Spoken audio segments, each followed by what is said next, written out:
The weight of $15 million feels heavier than anyone could imagine when it's hidden in a leather purse at your father's 65th birthday party. I stood at the doorway of my childhood home in suburban Dallas, adjusting the designer handbag on my shoulder while balancing elegantly wrapped gifts. Through the window, I could see my brother Ethan holding court in the living room, my parents gazing at him with the adoration I'd craved my entire life. Taking a deep breath, I stepped inside, ready to finally reveal the success they never believed possible. The familiar scent of my mother's pot roast filled the house as I navigated through clusters of relatives who barely acknowledged my arrival. My father Walter sat in his leather recliner, the throne from which he'd decreed my failures throughout my childhood. My mother Caroline fluttered around Ethan's girlfriend Madison, a pediatric nurse who apparently embodied everything a daughter should be. Brooklyn finally decided to grace us with her presence, Caroline announced without looking at me. Just put those gifts on the table with the others.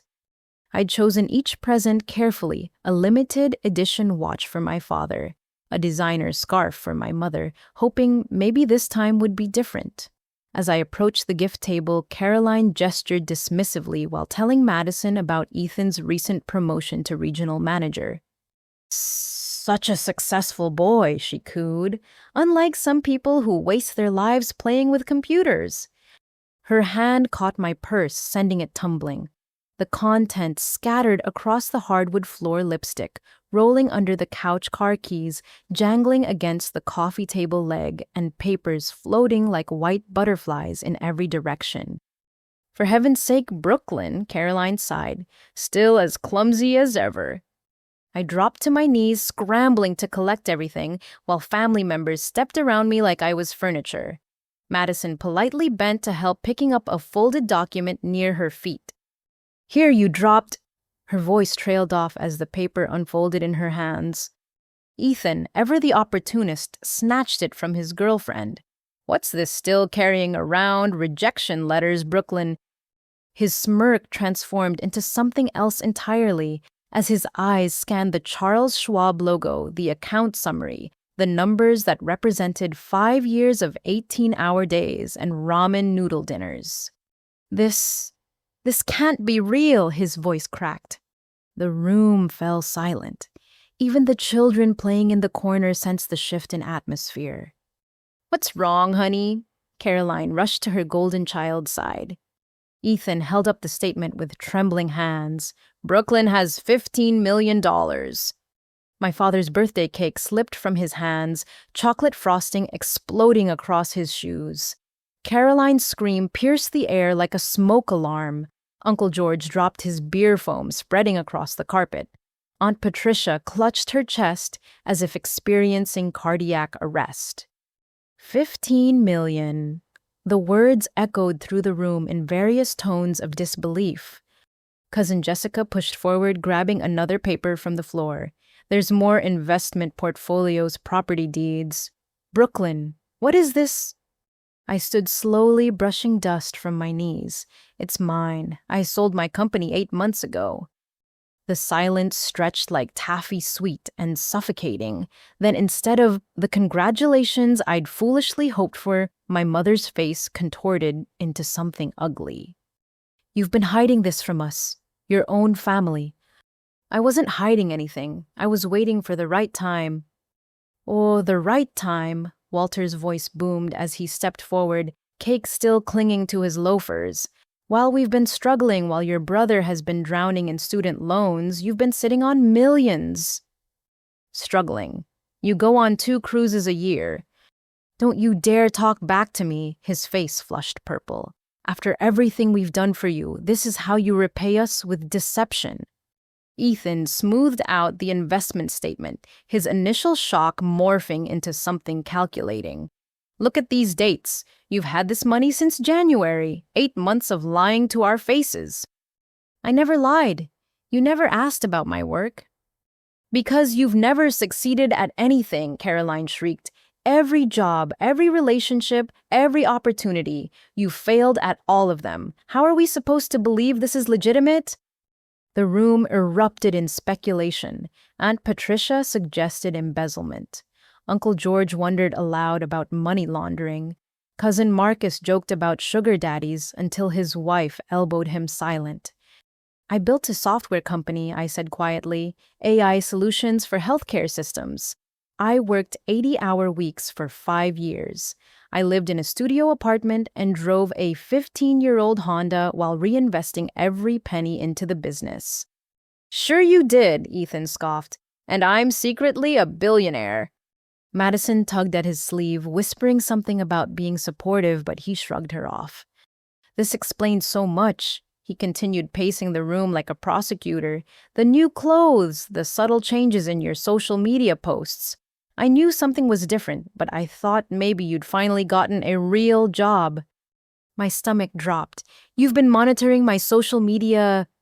Someone has to keep tabs on you, make sure you're not embarrassing the family. He turned to our parents with practiced concern. I suggested having Dad's party here because I suspected she was hiding something. The prodigal daughter only shows up when she wants something right, but I never imagined this level of betrayal. Betrayal. The word tasted bitter. Having success is betrayal. Hiding it is. Caroline grabbed the papers from Jessica, scanning them with growing fury. $15 million while we've been living paycheck to paycheck. You're not living paycheck to paycheck. Dad makes 6 figures at the dealership. That's not the point.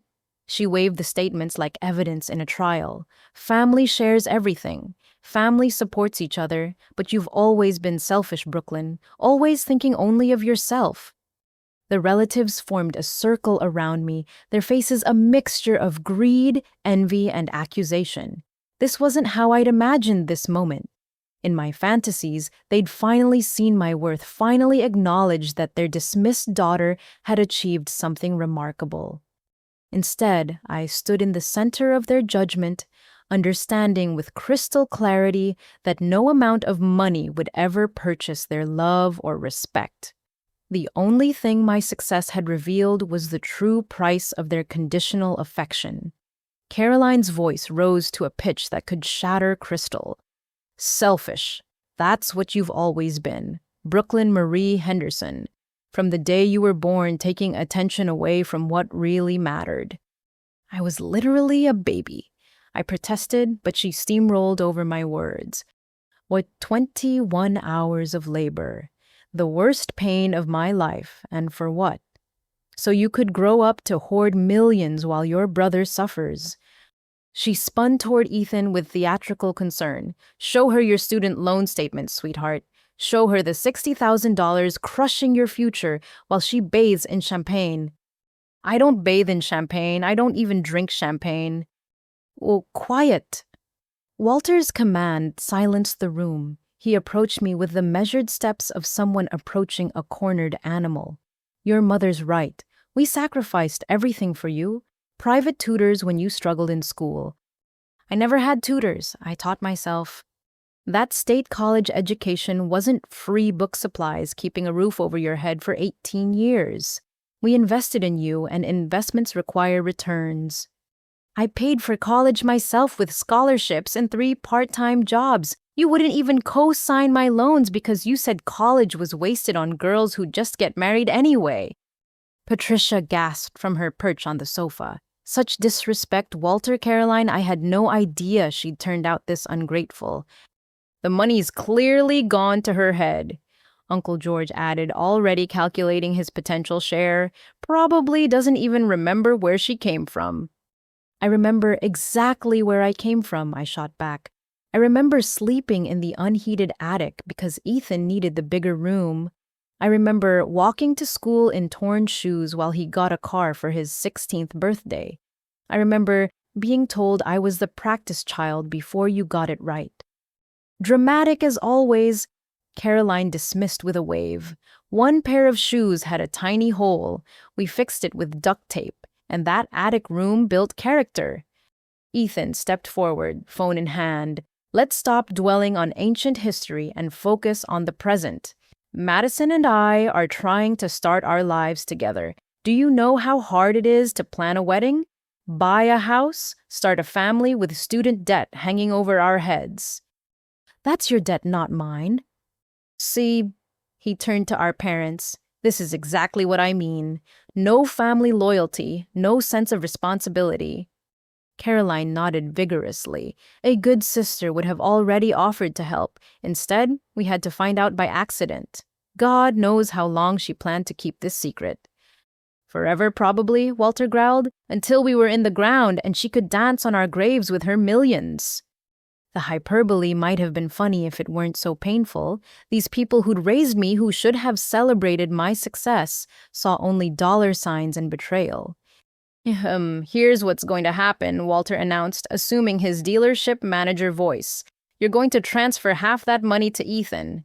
Today. Consider it overdue compensation for all the opportunities he missed because we had to divide resources between two children. Divide resources. He got everything. He got what he earned through good behavior and respect for his elders. Caroline snapped.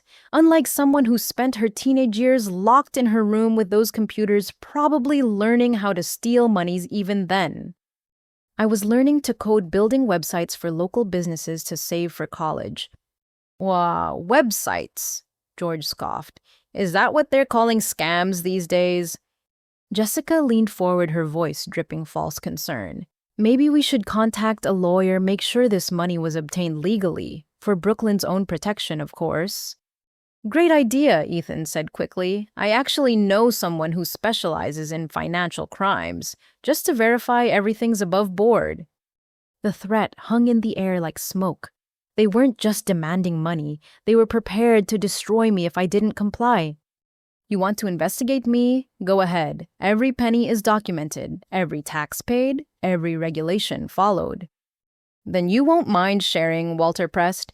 Family helps family. It's not a request, Brooklyn. It's an obligation. An obligation. I laughed, but it came out cracked. Like when I begged for help during my startup's early days, when I asked for just $500 to keep my servers running, and you told me to get a real job at McDonald's. That was different.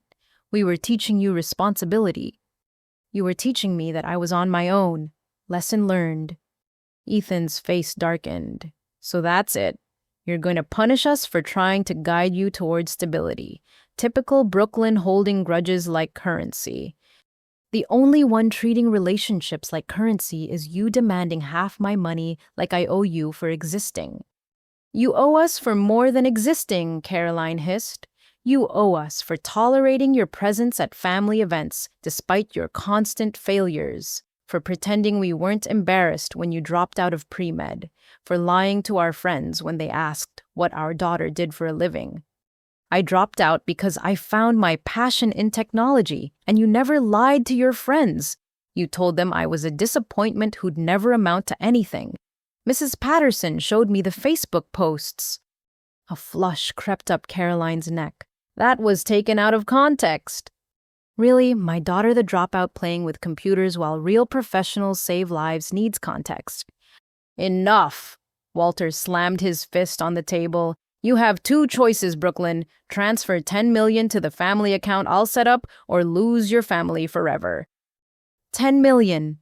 I stared at him. You just said half. The price goes up with disrespect, he replied coldly. Keep arguing and it'll be 12. Ethan smirked, pulling Madison close. Dad's being generous. I'd ask for it all. After all, you'd never have succeeded without the foundation they provided. That money is as much theirs as yours. By that logic, shouldn't I get a percentage of your salary? They raised you too. I'm not sitting on $15 million while my family struggles. You're not struggling. You drive a BMW. A used BMW, Madison interjected softly, then shrank back when everyone glared at her. This is what kills me, I said, voice shaking. Not one person has asked what I built. Not one question about the problems I solved or the jobs I created. Just hands out demanding their cut of success they said I'd never achieve. Spare us the self-pity, Patricia drawled. You won the lottery with this computer nonsense. The least you can do is share your good fortune. Lottery. The word ignited something in me.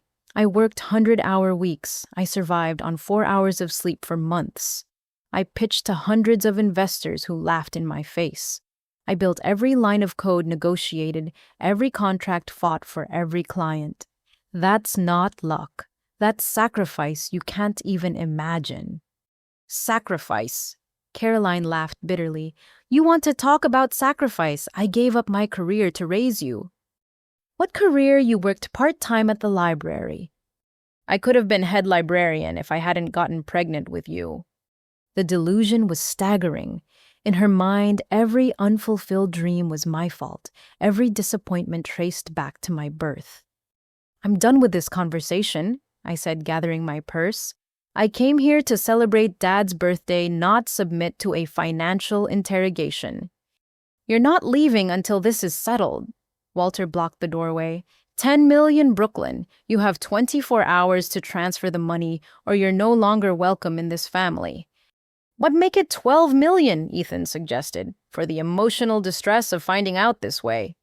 You're right, Walter nodded. 12 million, and that's generous considering the circumstances. I looked around the room at faces twisted with greed and entitlement. My grandmother Dorothy sat silent in the corner, her eyes sad, but her lips pressed tight. Even she wouldn't defend me against this mob. Oh, you have 24 hours, Caroline repeated. After that, you're dead to us. No holidays, no family events, no contact with any relatives. We'll make sure everyone knows exactly what kind of person you are. Someone who earned their success. Someone who chose money over family, she spat. The same selfish girl you've always been, just with a bigger bank account. As I pushed past Walter to the door, Ethan called out with false brightness, Thanks for making Dad's birthday memorable, sis. Nothing says celebration like finding out your daughter's been lying for months. I turned back, once seeing them huddled together like conspirators, already planning how to spend money they'd never earned. The saddest part was how unsurprised I felt. Deep down, I'd always known their love came with a price tag. I just never imagined they'd be so eager to calculate the exact amount. The transformation was swift and merciless. What had been a birthday celebration morphed into something far more sinister as my family rearranged the living room into a makeshift courtroom. Walter commanded the recliner like a judge's bench, while Caroline retrieved photo albums from the hallway closet with the efficiency of a prosecutor preparing evidence. Sit down, Brooklyn," Walter ordered, pointing to a hard-backed chair they'd positioned in the center of the room. "We're going to have a proper family discussion about your obligations." "I prefer to stand." "Sit." The roar made Madison flinch. "You've disrespected this family enough for one lifetime." Against my better judgment, I sat. The chair creaked under the weight of their collective judgment. Caroline opened the first album with reverent hands. "Let's start from the beginning. Shall we show everyone exactly who you've always been?" She pointed to a photo from my 5th birthday party. "Look at that face." Even then you couldn't just smile and be happy. Always had to make everything difficult. "I had strep throat. You made me attend anyway because you'd already paid for the venue." "Excuses." She flipped pages aggressively. "Here, Christmas 1998. Ethan's first piano recital, and where were you hiding in the bathroom with those stupid books?" "I had food poisoning from the expired milk you made me drink because wasting food was a sin." Ethan leaned forward. "Always the victim, aren't you? Every family event, every milestone you found a way to make it about your problems." Patricia nodded knowingly. "I remember when she ruined George's retirement party, showed up late with some excuse about a job interview." "The interview that got me my first real tech position," I clarified. "The one you all said I'd never get." "And look where that led," George interjected. "To this deception. Maybe if we'd stopped you then, you wouldn't have turned into someone who hoards millions while family suffers." Caroline slammed the album shut and grabbed another. "Your high school graduation. Remember how you insisted on that ridiculous computer science scholarship instead of the nursing program at community college?" The full ride scholarship to a 4-year university versus paying for a community college. Nursing is a respectable profession, stable, helpful, feminine, but no, you had to chase these pie-in-the-sky technology dreams. Cousin Jessica piped up from the couch. My daughter is a nurse. She makes good money and helps people. Real people, not machines. I help people too. My software streamlines patient care and reduces medical errors. Machines replacing humans, Walter interrupted. That's your legacy, taking jobs from hardworking professionals. The accusations flew faster now, each relative adding their grievances to the pile. Cousin Marcus complained about the time I'd missed his wedding because of a crucial product launch. Aunt Patricia brought up every family gathering where I'd arrived late or left early. Uncle George calculated the approximate value of birthday and Christmas gifts I'd given versus received, somehow concluding I owed the family thousands in gift deficit. And let's not forget, Caroline's voice turned venomous, your complete failure in the romance department. 32 years old, no husband, no children. At least Ethan's giving us grandchildren someday. Madison shifted uncomfortably as Ethan squeezed her shoulder. We're planning for 3 kids. Real family values, unlike someone we know. Because success in life is measured only by marriage and reproduction. Success in life. Walter stood slowly is measured by how you treat your family, and you, Brooklyn Marie Henderson, are a failure on every count. Dorothy finally spoke from her corner voice barely above a whisper. Perhaps we should hear Brooklyn's side. There is no other side. Caroline whirled on her mother-in-law. Don't defend her, Dorothy. Not this time. Your favoritism is part of the why she turned out this way. My grandmother shrank back and my heart cracked a little more. Even at 91, she couldn't stand against their united front. I have something that might help clarify things, Jessica announced, pulling out her phone. I've been doing some research on sudden wealth and family obligations. There's actually legal precedent for family members sharing windfalls. Legal precedent. I stood despite their glares. You're researching ways to steal my money. Not steal, she corrected primly. Ensure equitable distribution among family members who contributed to your success. Contributed how? By telling me I'd fail, by refusing to help when I needed it most, by actively discouraging every dream I ever had. By raising you, Walter bellowed, by feeding you clothing, you putting a roof over your head for 18 years. That's an investment, Brooklyn, and investments require returns. Ethan pulled out his own phone fingers, flying across the screen.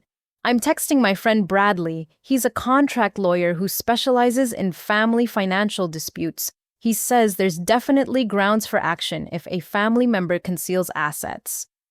I didn't conceal anything. I just didn't announce it at every family gathering. Because you knew we'd expect you to share, Caroline accused. You deliberately hid your success to avoid your obligations.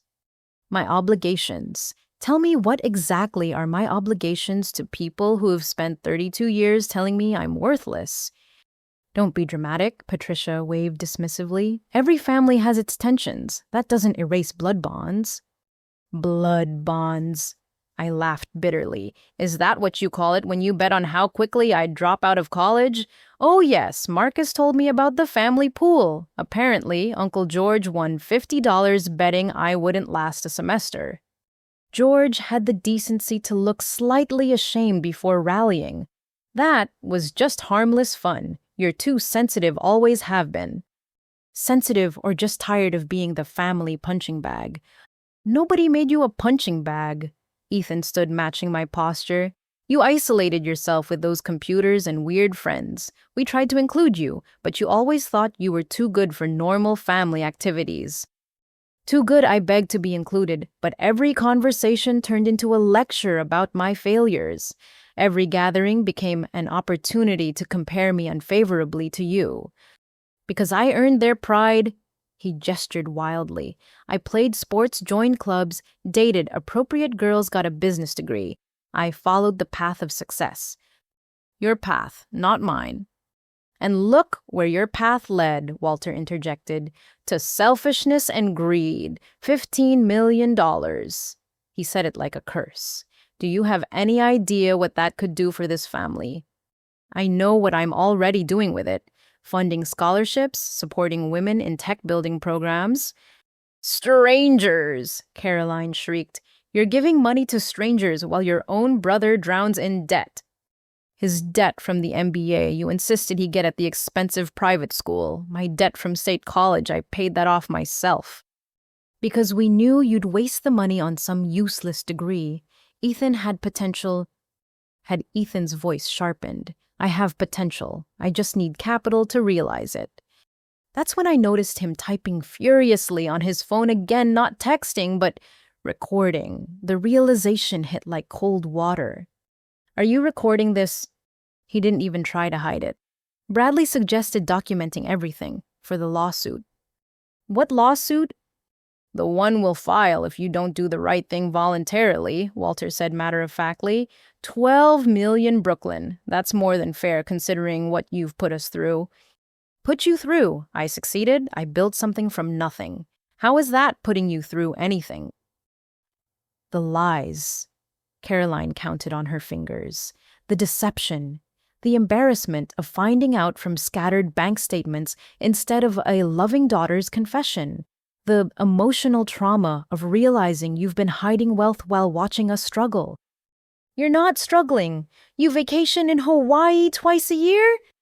Credit cards, she admitted without shame, which we wouldn't need if our daughter showed proper family loyalty. The revelation shouldn't have surprised me, but it did. They lived beyond their means and expected me to fund their lifestyle because... genetics.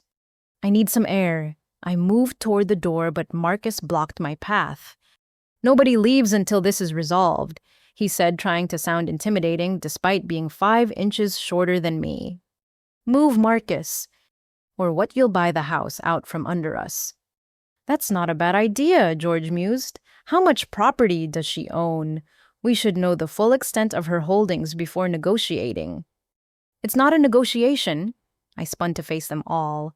This is extortion. You're literally threatening to destroy my life if I don't pay you off. Destroy your life. Caroline laughed coldly. Honey, we are your life. Without family, you're just a lonely woman with a computer and a bank account. Is that really what you want? As opposed to being surrounded by people who only see dollar signs when they look at me. We see a daughter who forgot where she came from, Walter said solemnly. But it's not too late.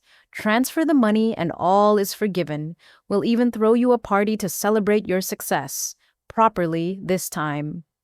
A party after you've taken $12 million. To share with family, Jessica added quickly. I'm sure everyone here has ideas about how to invest it properly for the family's future.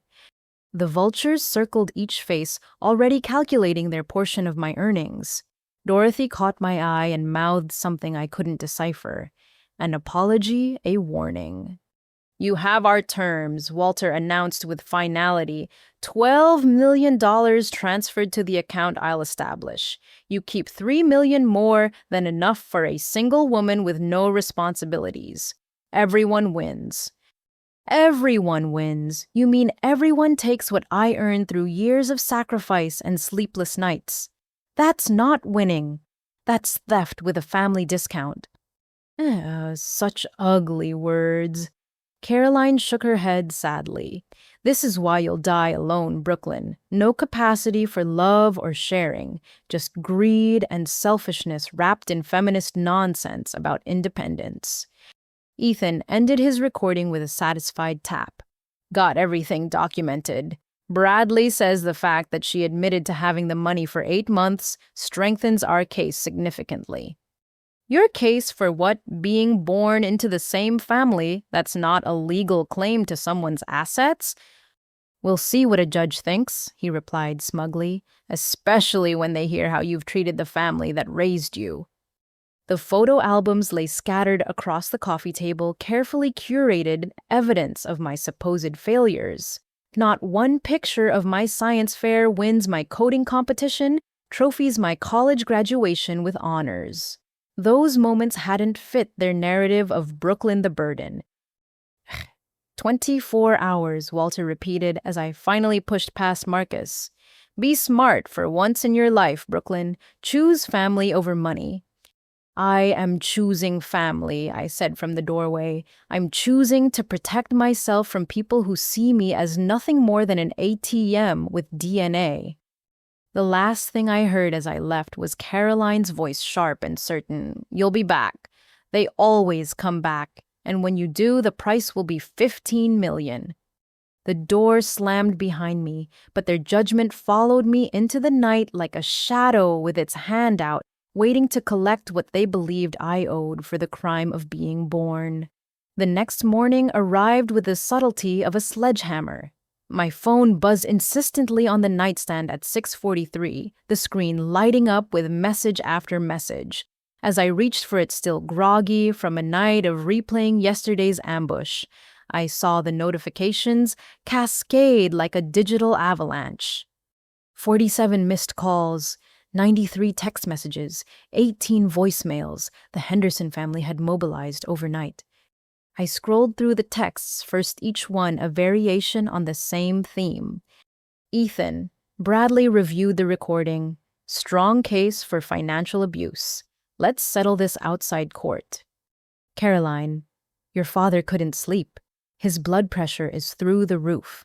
This is what your selfishness does. Walter, account details attached. Expect transfer by noon. No extensions. Patricia, spoke to my lawyer husband. Concealing assets from family can be considered fraud in certain circumstances. Jessica, my kids are asking why Aunt Brooklyn doesn't love them enough to ensure their college funds. How do I explain your greed? Marcus, remember when I lent you $20 for gas at one time? With interest over 15 years, you owe me at least $5,000. The voicemails were worse. Caroline's tearful performance about how she'd failed as a mother. Walter's stern lectures about family values and moral obligations. Ethan's matter-of-fact listing of all the ways $12 million would improve their lives. Even cousins I hadn't spoken to in years had suddenly remembered our blood connection. I made coffee and sat at the kitchen island of my Austin condo, watching the sunrise paint the skyline gold. This view had cost me 3 years of saving every penny, but it reminded me daily how far I'd come from that drafty attic room. My laptop chimed with an email notification. From Walter, subject line, final terms, time sensitive. I opened it against my better judgment. We're Brooklyn. After family discussion, we've formalized our requirements. You have until noon today to transfer $12 million to the account below. This is more than generous, considering 1. 18 years of room and board, $250,000. 2. Emotional damages from your deception, $2,000. 3. Opportunity cost of resources spent on your upbringing, $500,000. 4. Ethan's student loans requiring immediate payment, $60,000. 5. Family investment fund for collective future, $190,000. Total, $12,000. Account details attached. Non-compliance will result in complete family excommunication, legal action for asset concealment, public exposure of your treatment of family, ensuring no Henderson will ever speak to you again. You brought this on yourself. Walter Henderson, your father for the next 5 hours. I read it twice, marveling at the itemized delusion. They'd actually calculated a bill for raising their own child. The emotional damages from my success particularly stung, as if achieving something they'd never believed possible was a personal attack. My phone rang. Ethan, have you transferred the money yet? No greeting, no pretense of caring about anything but the cash. Good morning to you, too. Cut the crap, Brooklyn. This doesn't have to be ugly. Just send the money and we can all move forward. Move forward to what you pretending to care about me until you need more. He sighed dramatically. You really don't get it, do you? This isn't about caring or not caring. It's about fairness. You have more than anyone could ever need. We're just asking you to share with the people who made your success possible. By telling me I'd fail by refusing to help when I begged for just $500 to keep my servers running, by mocking every achievement as worthless. God, you're like a broken record with that server story, so we didn't invest in your little project. Parents aren't required to fund every harebrained scheme their kids dream up, but they're entitled to profits from the schemes that succeed. When those profits are $15 million, yes, do you have any idea what that money means to normal people? I'm normal people. I just worked harder than you. I worked harder. His laugh was bitter. You got lucky with some app nonsense. I've been grinding in corporate America for 8 years, playing by the rules, doing everything right. And whose fault is it that everything right hasn't made you millions? Yours, actually, his voice hardened. Every dollar that went to your upbringing was a dollar stolen from my opportunities. Dance lessons, you quit art supplies, you wasted that computer you begged for. All resources that could have been invested in someone with real potential. You got a car at 16. I got a part-time job. Because you needed to learn responsibility. And you didn't. I had football practice, championships to win, a social life that brought honor to the family name instead of embarrassment. I rubbed my temples, feeling a migraine building. So your plan is to sue me for being the less favored child who succeeded anyway. The plan is for you to do the right thing voluntarily, but if you force our hand... He paused for effect. Bradley's already drawn up the paperwork. Unjust enrichment, family fraud, intentional infliction of emotional distress. We'll also contact every major tech publication about how Brooklyn Henderson treats the family who sacrificed everything for her. Sacrificed everything. Name one thing you personally sacrificed for me. My childhood. Do you know how embarrassing it was having a weird sister who preferred computers to people? The jokes I endured. The dates I lost because girls found out my sister was the school freak. I'm sorry my existence inconvenienced your social life. You should be. But more importantly, you should make it right. 12 million Brooklyn. That's all we're asking. All that's 80% of my net worth. You'll still have 3 million. More than most people see in a lifetime. Stop being greedy. The irony of him calling me greedy while demanding $12 million nearly made me laugh. Or cry, possibly both. I need to think. Think fast. The offer expires at noon. After that, it goes up to 15 million plus legal fees. You can't just arbitrarily increase demands. Watch us. Mom's calling a family meeting at 10 to discuss strategy if you don't comply. Every cousin, aunt, uncle, and family friend will know exactly what kind of person you are by dinner. They already think they know.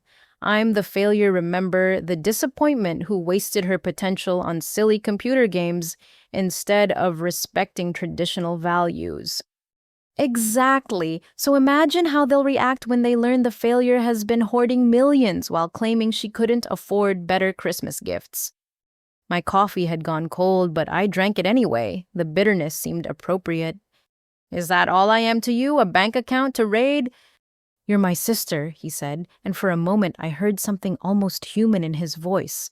But you're also someone who chose money over family. That's on you, not us.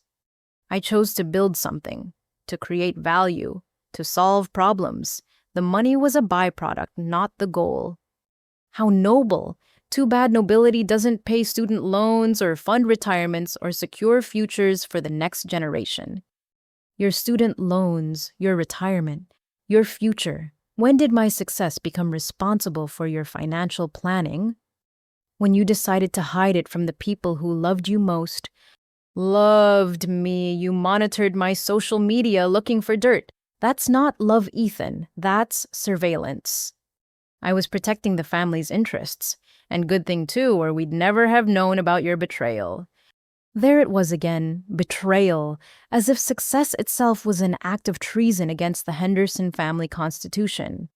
I'm hanging up now. Brooklyn, wait. His tone shifted to something almost pleading. It doesn't have to be this hard. Just think about Madison and me. We want kids, a house without crushing debt, a chance to build something real.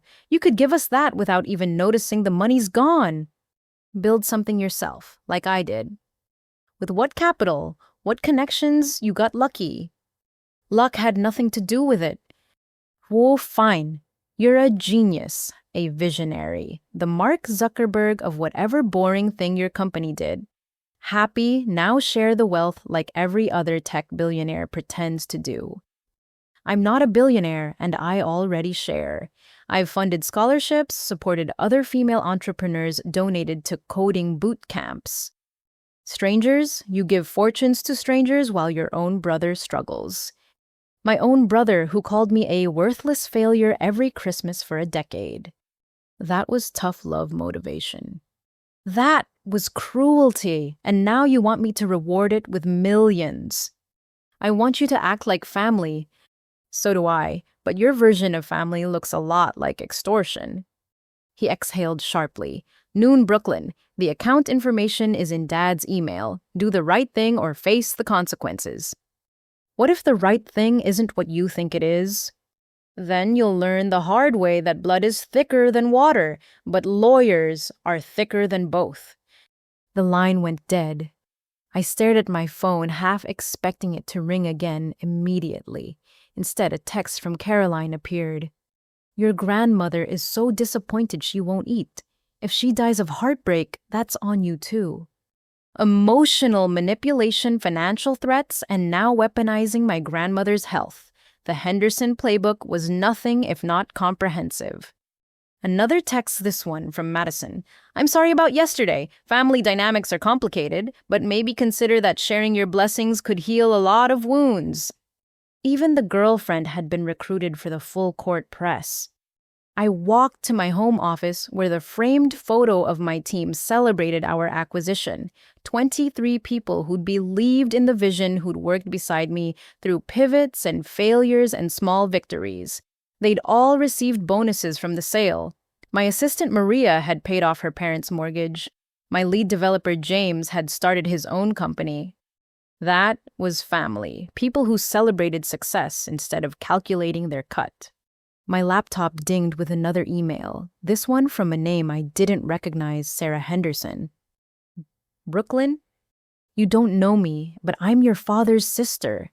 I heard about what happened yesterday. Please, whatever you do, don't give them the money. I made that mistake 20 years ago. It never ends. There's always another emergency, another need, another guilt trip. They'll threaten and rage, but stand firm. You earned your success. Don't let them steal it like they stole mine. If you need to talk to someone who understands, my number is below. Sarah. Aunt Sarah, the family ghost whose name was only whispered as a cautionary tale of selfishness and abandonment. Apparently, there was more to that story. I glanced at the clock. 8:17. Less than 4 hours to decide between keeping what I'd earned and keeping a family that had never really been mine to begin with. The choice should have been easy, but as my phone buzzed with another dozen messages, each one sharpening the blade of the ultimatum pressed against my throat, I realized that cutting toxic ties was like surgery without anesthesia. Necessary, but agonizing. Walter's final text arrived at 8:30. 3.5 hours. Choose wisely. I poured fresh coffee and opened my laptop. If they wanted war, I'd need ammunition. Starting with finding out what really happened to Aunt Sarah and why her name was forbidden in the Henderson household. The clock ticked toward noon each second, a countdown to either freedom or the complete destruction of the only family I'd ever known, even if that family had never truly known me at all. Sleep was a stranger that night. I lay in my king-sized bed, a luxury I'd denied myself for years, while reinvesting every spare penny into the business and stared at the ceiling. The texts had finally stopped around 2 a.m, but their echoes haunted the darkness. My mind wandered through decades of memories, each one now tainted with the knowledge of how little I'd meant to them, beyond my potential monetary value. The Christmas when I was 12 and taught myself Python while Ethan opened gift after gift. The high school graduation where they'd spent the entire dinner discussing Ethan's football scholarship while my full academic ride went unmentioned. The college visits where I'd gone alone taking 3 buses to tour campuses while they drove Ethan to his interviews in their newly leased Lexus. At 3:47, I gave up on sleep and padded to the kitchen. The city sparkled below Austin's tech corridor, alive even at this ungodly hour, with dreamers and builders like I'd once been, like I still was, despite their attempts to reduce me to nothing more than a withdrawal slip. I opened my laptop and began searching through old emails looking for patterns I'd been too desperate for approval to see before. The evidence was overwhelming once I stopped making excuses for them. An email from freshman year, Brooklyn, your father and I have decided to use your college fund for Ethan's SAT prep courses. Since you got scholarships anyway, it's the smart allocation of resources. Don't be selfish. Another from junior year. Stop asking for money for your computer thing. If you can't afford it yourself, it's not meant to be. Ethan needs new football equipment. That's an investment in the family's reputation. And the one that still made my chest tight sent the day I'd won my first hackathon. Congratulations, I suppose, though I don't understand what you won or why it matters. Ethan made team captain today. Now, that's an achievement worth celebrating. I'd saved them all some masochistic part of me collecting evidence of their indifference like stamps. Now they read less like a daughter's correspondence and more like a case study in systematic emotional neglect. My phone buzzed, Aunt Sarah's number. I hesitated, then answered. Hello? Brooklyn, I'm sorry for calling so early. I couldn't sleep thinking about what you must be going through. Her voice was warm, tinged with an accent I couldn't place. It's fine. I couldn't sleep either. It never gets easier, does it? Realizing the people who should love you unconditionally have very specific conditions all involving dollar signs. How did you know about yesterday? She sighed. Your cousin Jessica posted about it on Facebook. Something about family loyalty and ungrateful relatives. It didn't take much detective work to figure out the real story. The real story being that I'm a selfish monster who won't share my success. The real story being that history is repeating itself. Do you have time to meet? There are things you should know before noon. I glanced at the clock, 5:23. Where? There's a diner on 6th Street, Magnolia's. Can you be there in an hour? Yes. Brooklyn, whatever they're threatening, whatever they're promising, don't give them a cent. Not yet. Not until you hear what I have to say. The line went dead. I showered quickly, threw on jeans and a sweater, and headed into the pre-dawn darkness. The streets were empty, except for delivery trucks and the occasional runner. The city felt like it was holding its breath. Magnolia's was a throwback to the 50s, all red vinyl and chrome. A woman sat in the corner booth facing the door. She looked like a softer version of my father with the same sharp jawline but eyes that held warmth instead of calculation. You look like your mother, she said as I slid into the booth, but you have Dorothy's spirit. I can see it. You know Grandma Dorothy. I knew her. Back when she could still speak her mind without Walter threatening to put her in a home. The waitress appeared with coffee. Sarah ordered eggs and toast for both of us without asking.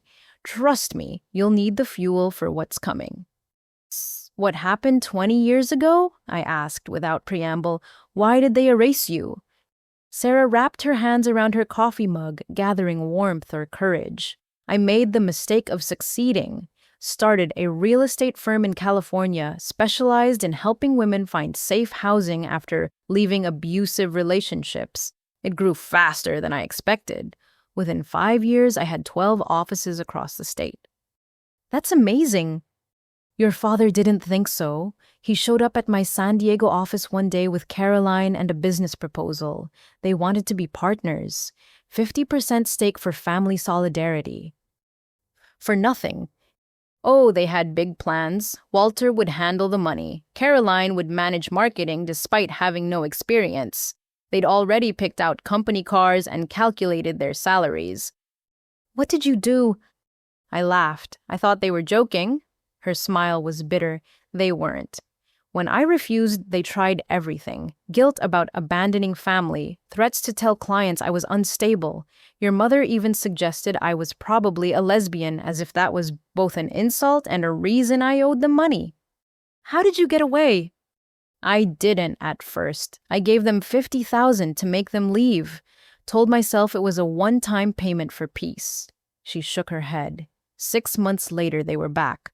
The money was gone spent on a failed restaurant scheme Walter concocted.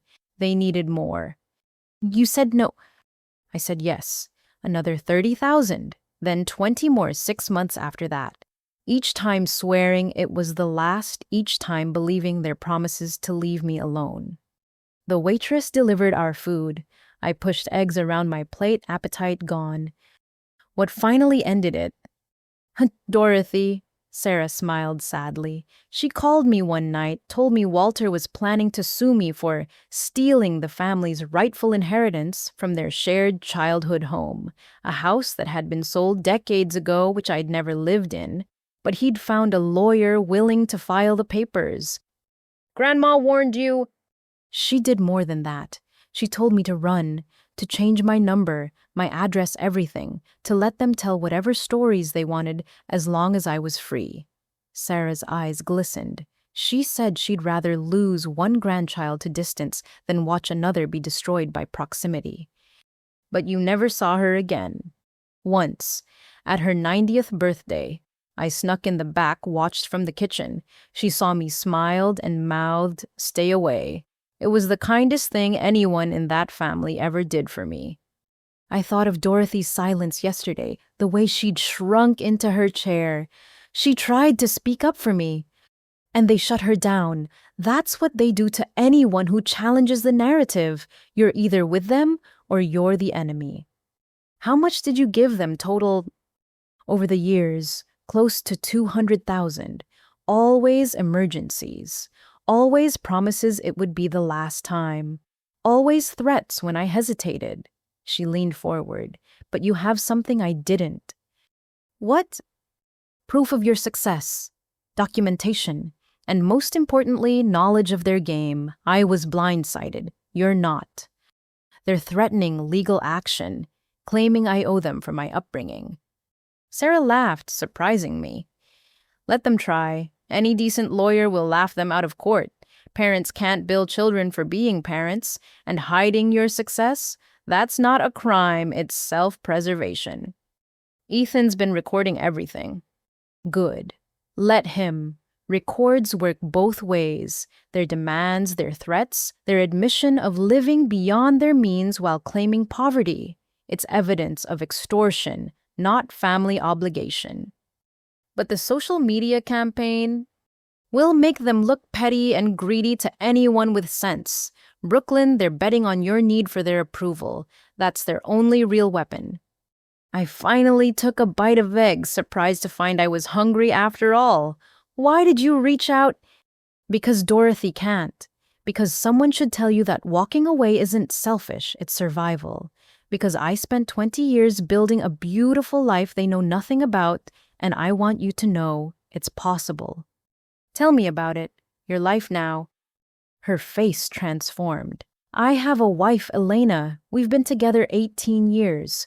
2 daughters who know nothing of the Henderson toxicity, a business that helps thousands of women every year. Real family, chosen family who celebrate my successes instead of calculating their percentage. They were right about the lesbian thing then. Broken clocks twice a day, she grinned, though they meant it as an insult, proof of my failure as a woman. I took it as motivation to succeed beyond their wildest dreams. Do you ever regret cutting them off? I regret giving them money first. I regret letting them steal years of peace. But cutting them off? She reached across the table, squeezing my hand. Best investment I ever made. My phone buzzed. 7:30. 4.5 hours until the deadline. They'll escalate, Sarah warned. When you don't cave, they'll get desperate, uglier. The extinction burst before they realize you're serious. What if they actually sue? Then you counter-sue for harassment and defamation. Document everything. Save every text, email, voicemail. Build your case while they build theirs. I already started. Smart girl. Dorothy would be proud. We finished breakfast as the sun painted the sky orange and pink. Sarah insisted on paying, waving off my protests. Consider it retroactive investment in your success, the kind family should make. As we stood to leave, she handed me a business card. My real number, not the one I'll be changing after this meeting because they'll find out we talked, but the one that goes to my actual phone. They'll come after you again. Probably, but I'm not the scared 30-year-old I was then, and you don't have to be either. Thank you. Don't thank me yet. Thank me in 5 years when you're thriving without their poison in your veins. She pulled me into a fierce hug. You're not alone, Brooklyn. Remember that when they try to convince you otherwise. I watched her drive away in a Tesla, a small smile playing at my lips. Aunt Sarah, the cautionary tale, the family shame, the woman who chose herself. Suddenly being written out of the Henderson narrative seemed less like exile and more like evolution. My phone rang. Walter. 4 hours, Brooklyn. I trust you've come to your senses. Actually, I've come to breakfast with your sister. The silence stretched so long I thought he'd hung up. Then, in a voice like gravel, that woman is not my sister. She made her choice 20 years ago. Sounds like she made the right one. Don't let her poison you against your real family. Real family doesn't come with a price tag, Dad. Everything has a price. You'll learn that when you're old and alone counting your millions with no one to share them with.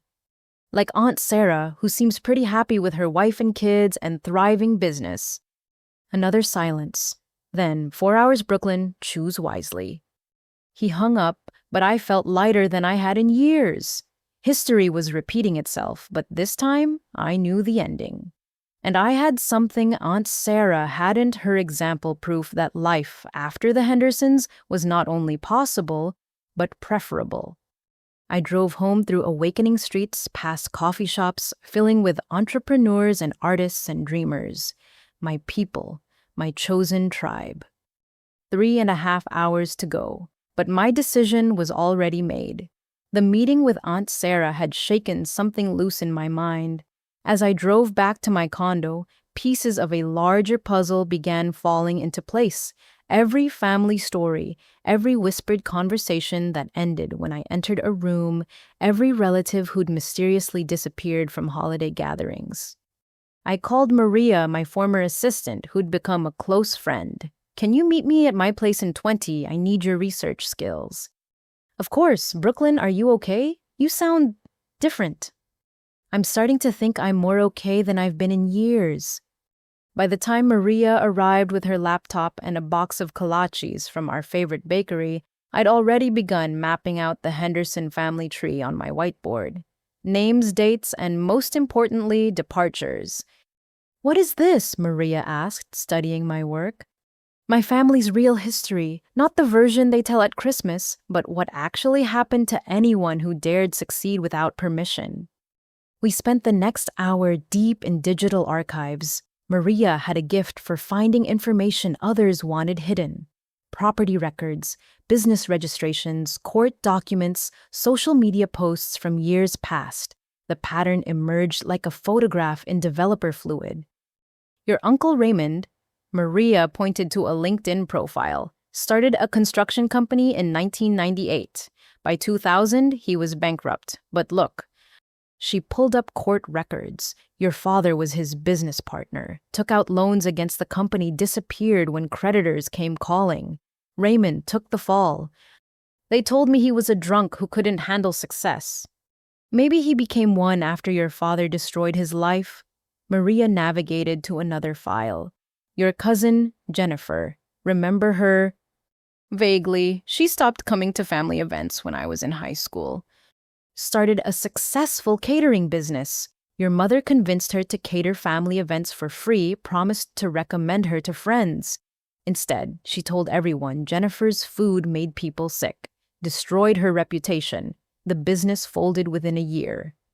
My stomach churned. Why? Look at the timing.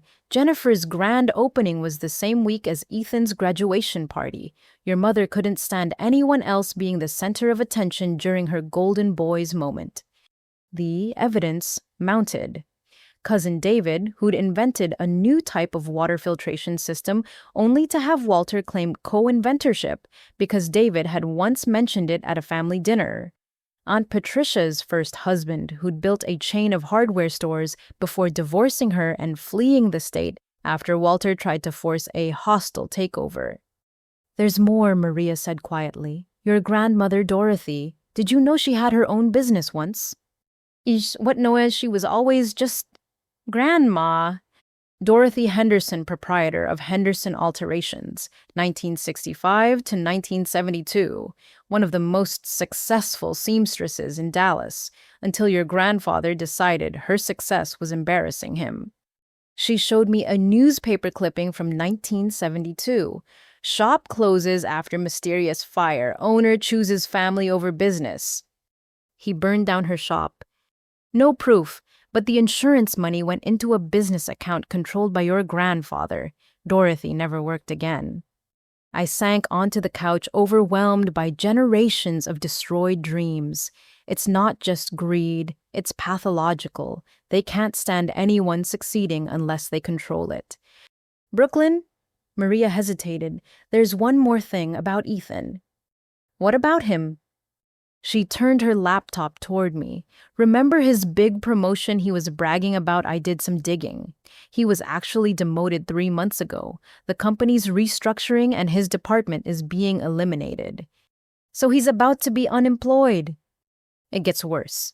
These are public records from a lawsuit. He's being sued by a former business partner for embezzlement. The case is set for trial next month. The final piece clicked. That's why they need my money now, not for student loans or family investments, for legal fees and survival. The desperation makes sense now. They're not just greedy, they're drowning. My phone rang. Unknown number.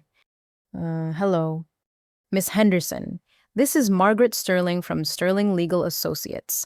I understand you may be in need of representation regarding a family financial dispute. I glanced at Maria, who nodded encouragingly. How did you know?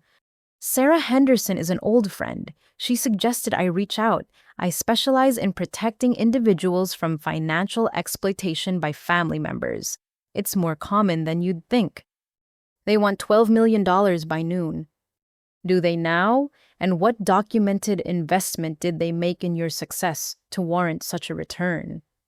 They raised me, fed me, kept a roof over my head for 18 years. Margaret's laugh was sharp. Ah, yes, the parental invoice argument. I've seen it dozens of times. It holds exactly zero legal water. Parents are obligated to provide for their children. Children are not obligated to repay them for meeting basic legal requirements. They're threatening to go public, ruin my reputation. Let them. Defamation suits are expensive to defend against, as is extortion, which is what their demands constitute. Would you like me to draft a cease and desist letter? What would that do? Formally put them on notice that further harassment will result in legal action. It also creates a paper trail showing you've attempted to resolve this professionally. Judges appreciate that. I looked at the clock. 9:45. Yes, draft it. I'll have it ready within the hour. Miss Henderson. Don't send them any money. Don't agree to anything in writing, and document every interaction from this point forward. Already doing that. Smart woman, Sarah said you were. After ending the call, I turned to Maria. I need you to do something for me. Create a complete file of everything we've found. Every business destroyed, every dream, crushed every pattern of behavior. I want it ready to send to every family member if needed. Mutually assured destruction. Mutual clarity. They've hidden behind their false narrative long enough. The doorbell rang. Maria and I exchanged glances. I'll get it, she said, checking the security monitor. It's an older woman, white hair, pink cardigan. Dorothy. My 91-year-old grandmother had somehow made it to my building. I rushed to the door. She stood there leaning heavily on her walker, a determined set to her jaw. "Grandma, how did you—" "Uber," she said simply. "May I come in? We don't have much time." I helped her to the couch, Maria bustling to get her water. Dorothy's eyes took in the whiteboard, the laptops, the evidence of my investigation. Good, she nodded. "You're learning the truth. It's time someone did." "Why didn't you ever tell me—" "What could I say that your father learned from his father how to destroy anything he couldn't control, that your mother married him, specifically because she saw dollar signs, that they had you because Ethan needed someone to be better than—" She sighed. "I tried to protect you the only way I could, by loving you quietly and hoping you'd escape before they noticed your potential. But they noticed. Too late to stop you, thank God. Brooklyn, I need you to understand something. The money isn't really what they want." Then what?" "Control. Proof that they can still reduce you to nothing with enough pressure. Your success is evidence of their failure as parents, and they can't stand it. So I should give them nothing." Dorothy reached into her purse with shaking hands, pulling out an envelope. "I've been saving this for the right moment. Open it." Inside was a check for $50,000 and a letter dated 5 years ago. "My dear Brooklyn," I read aloud, "if you're reading this, it means you finally succeeded despite them. This money is yours, alone, hidden from their greedy eyes. Use it to buy your freedom if needed, or donate it to spite them. Just don't let them win. All my love, Dorothy." Tears blurred my vision. "Grandma!" "There's more. A safety deposit box at Chase Bank. The key is in there. Everything inside is yours.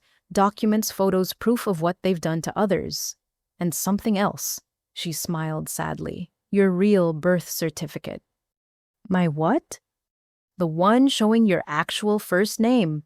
Before they changed it to Brooklyn because Caroline thought it sounded more sophisticated than the name the nurse wrote down." My hands trembled as I looked at the key. "What was my name?" "Hope. The nurse named you Hope because you were born during a difficult delivery, and when you finally arrived safely, she said it gave everyone hope." Dorothy's eyes glistened. "They couldn't stand that. Said Hope was a stupid name for a child who'd probably amount to nothing." Maria gasped softly. Even she could see the cruelty in erasing a child's identity before they could even speak. "I need to go," Dorothy said suddenly. "They'll realize I'm gone soon. But Brooklyn, Hope, whatever you choose to be called, know this. You owe them nothing. Not money, not forgiveness, not even acknowledgement. You owe yourself everything." "Come live with me," I blurted. "I have room. You'd be safe here." "That's kind, dear, but I'm too old to start over. I'll weather their storm as I always have. But you—" She gripped my hand with surprising strength. "You fly away and don't look back." I helped her back to her Uber, memorizing every line of her face. This might be the last time I saw her. "I love you, Grandma." "I love you too, both of you, Brooklyn and Hope, the survivor and the dream." As her car disappeared into traffic, my phone exploded with notifications. The family had discovered her absence. "Caroline, what have you done with Dorothy?" "Walter, kidnapping is a federal crime." "Ethan, she's a vulnerable adult. We're calling the police?"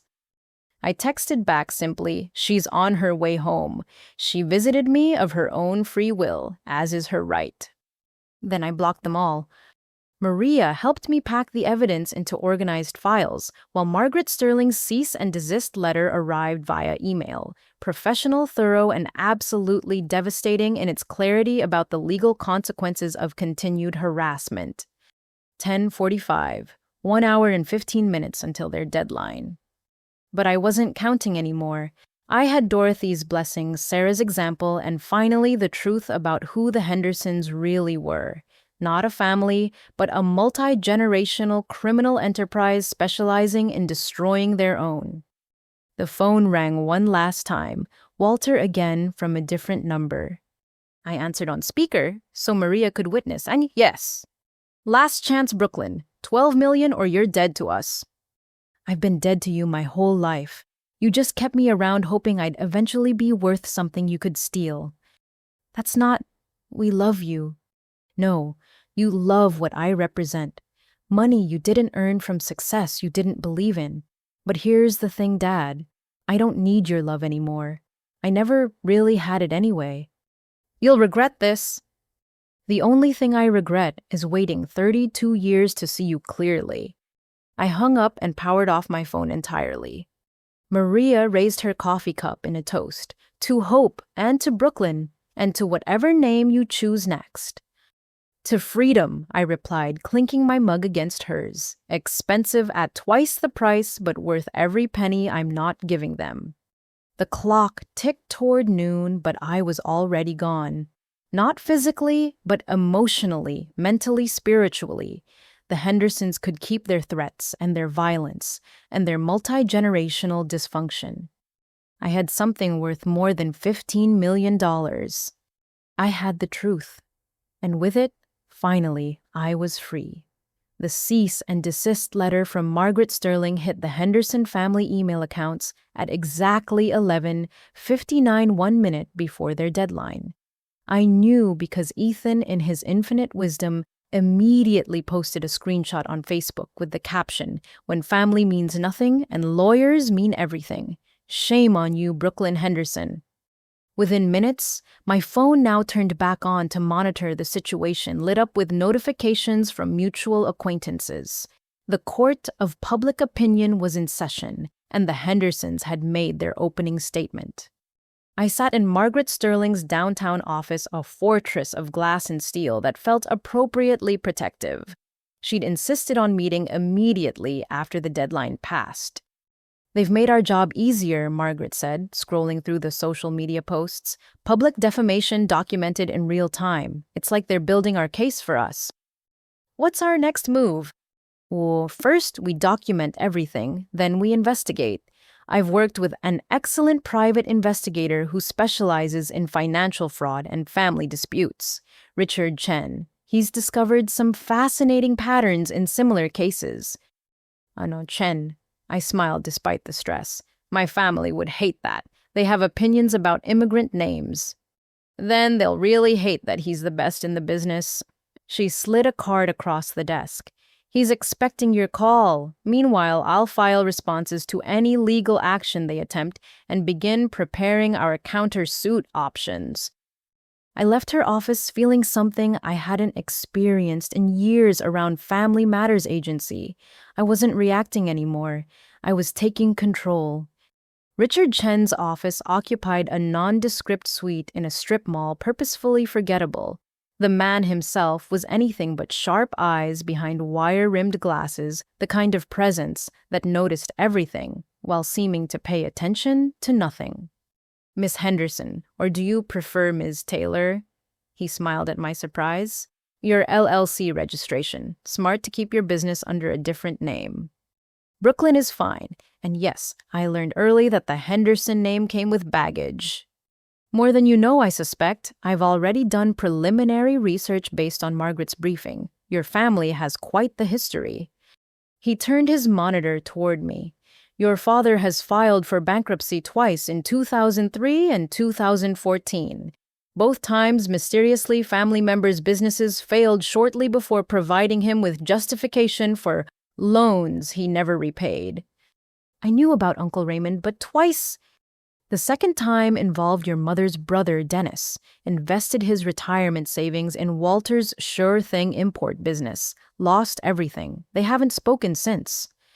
She told me her family was jealous of her success. Your mother's family tells a different story. I spoke with her sister in Arizona. Apparently, Caroline has a pattern of borrowing money for emergencies that turn out to be shopping sprees and cosmetic procedures. The revelations kept coming. Richard had uncovered a web of financial manipulation spanning decades.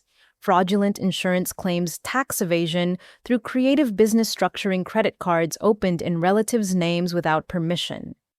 This is overwhelming, I said, staring at the evidence. This is leverage, he corrected. Now let's talk about Ethan. His situation is particularly interesting. He pulled up court documents. The embezzlement case Maria found is just the beginning. He's named in 3 separate lawsuits. Former business partners and ex-girlfriend claiming he stole her identity to open credit accounts and… He paused for effect.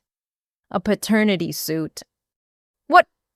Filed 2 months ago. A woman named Cheryl Banks claims Ethan is the father of her 3-year-old son. He's been dodging DNA tests and court appearances. Madison doesn't know.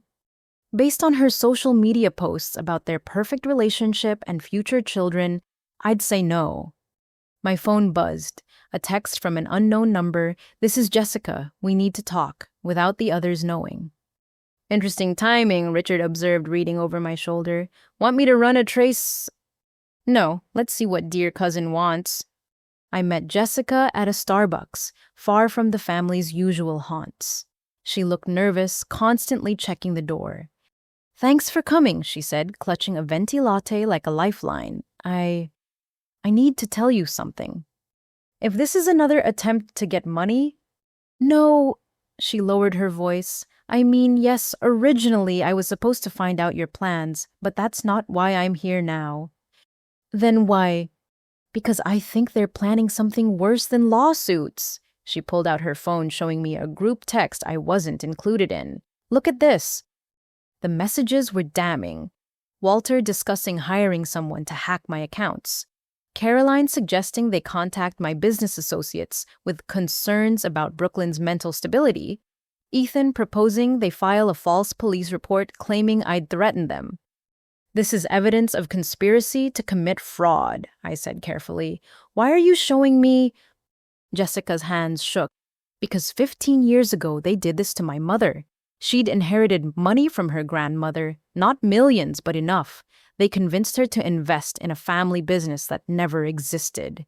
When she realized and tried to get her money back, they had her committed for psychiatric evaluation. Said she was delusional, paranoid. What happened to her? The 72-hour hold destroyed her career in nursing.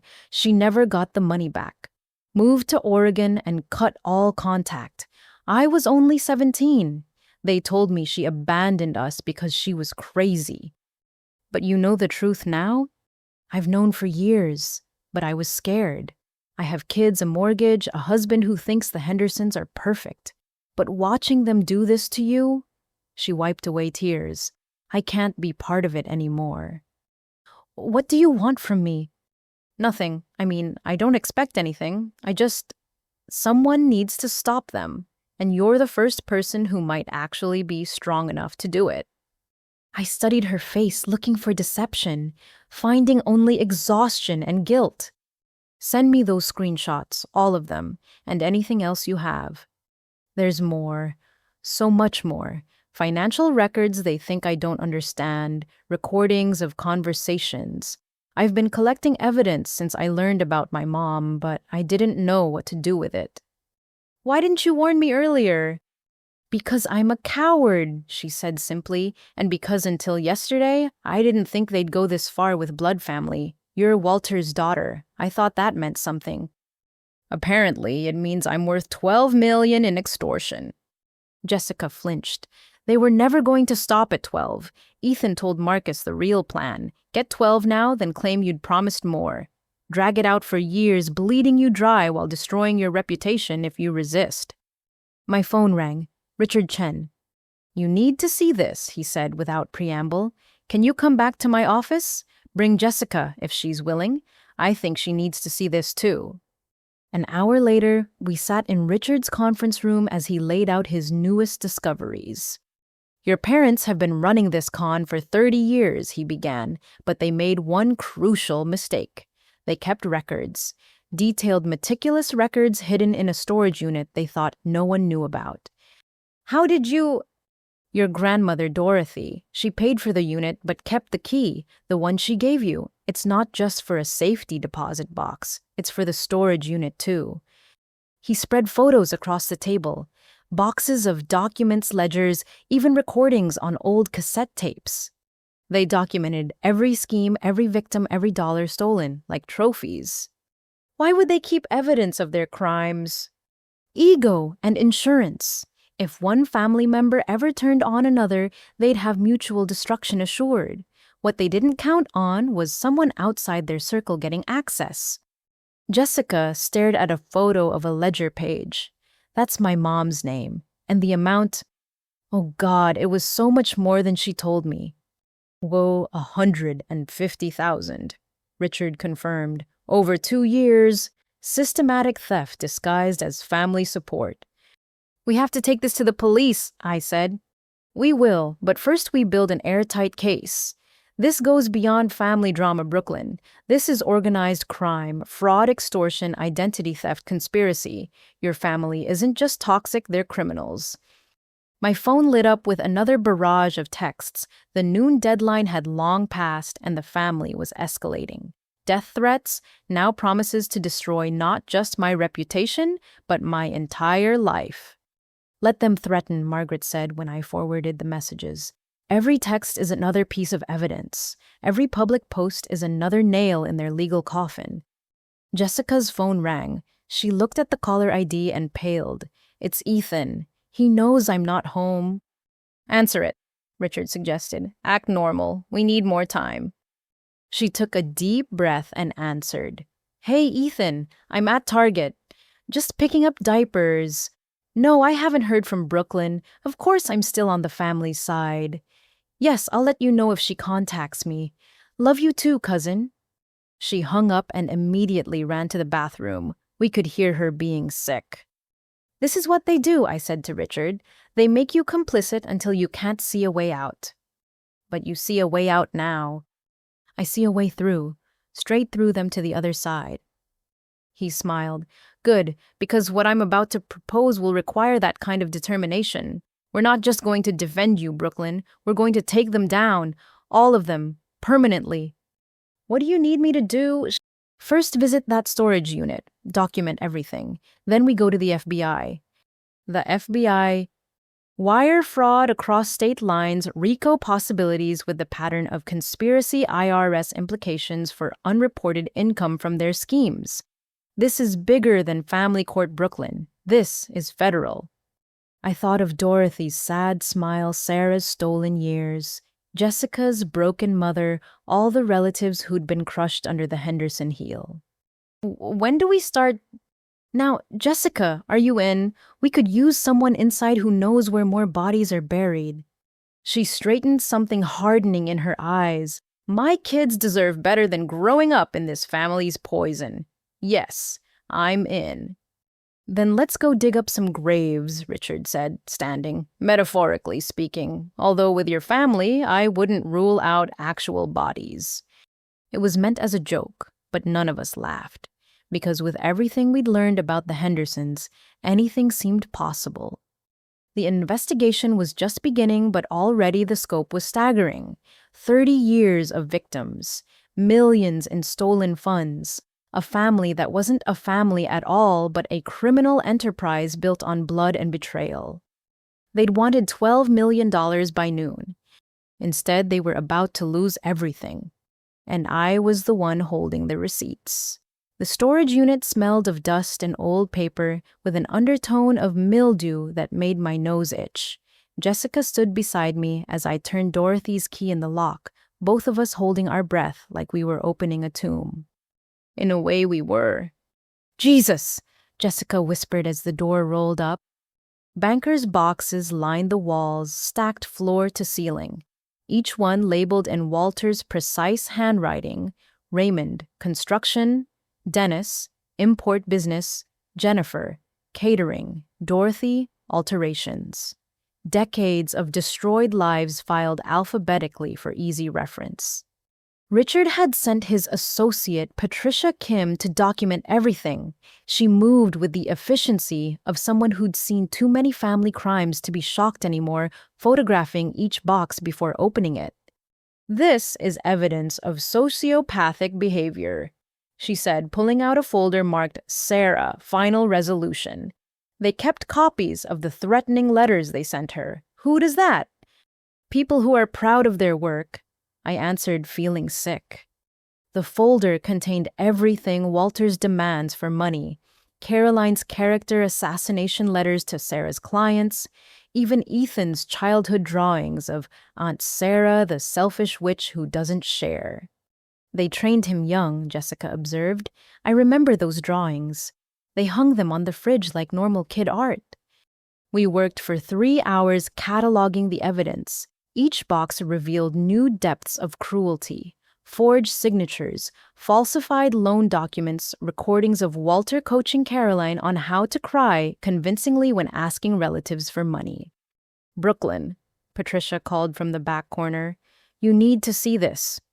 She held a newer box unlabeled but sealed with packing tape. Inside were documents about me. Years of them. "They've been planning this since you started your company," Patricia said, showing me printouts of my corporate filings.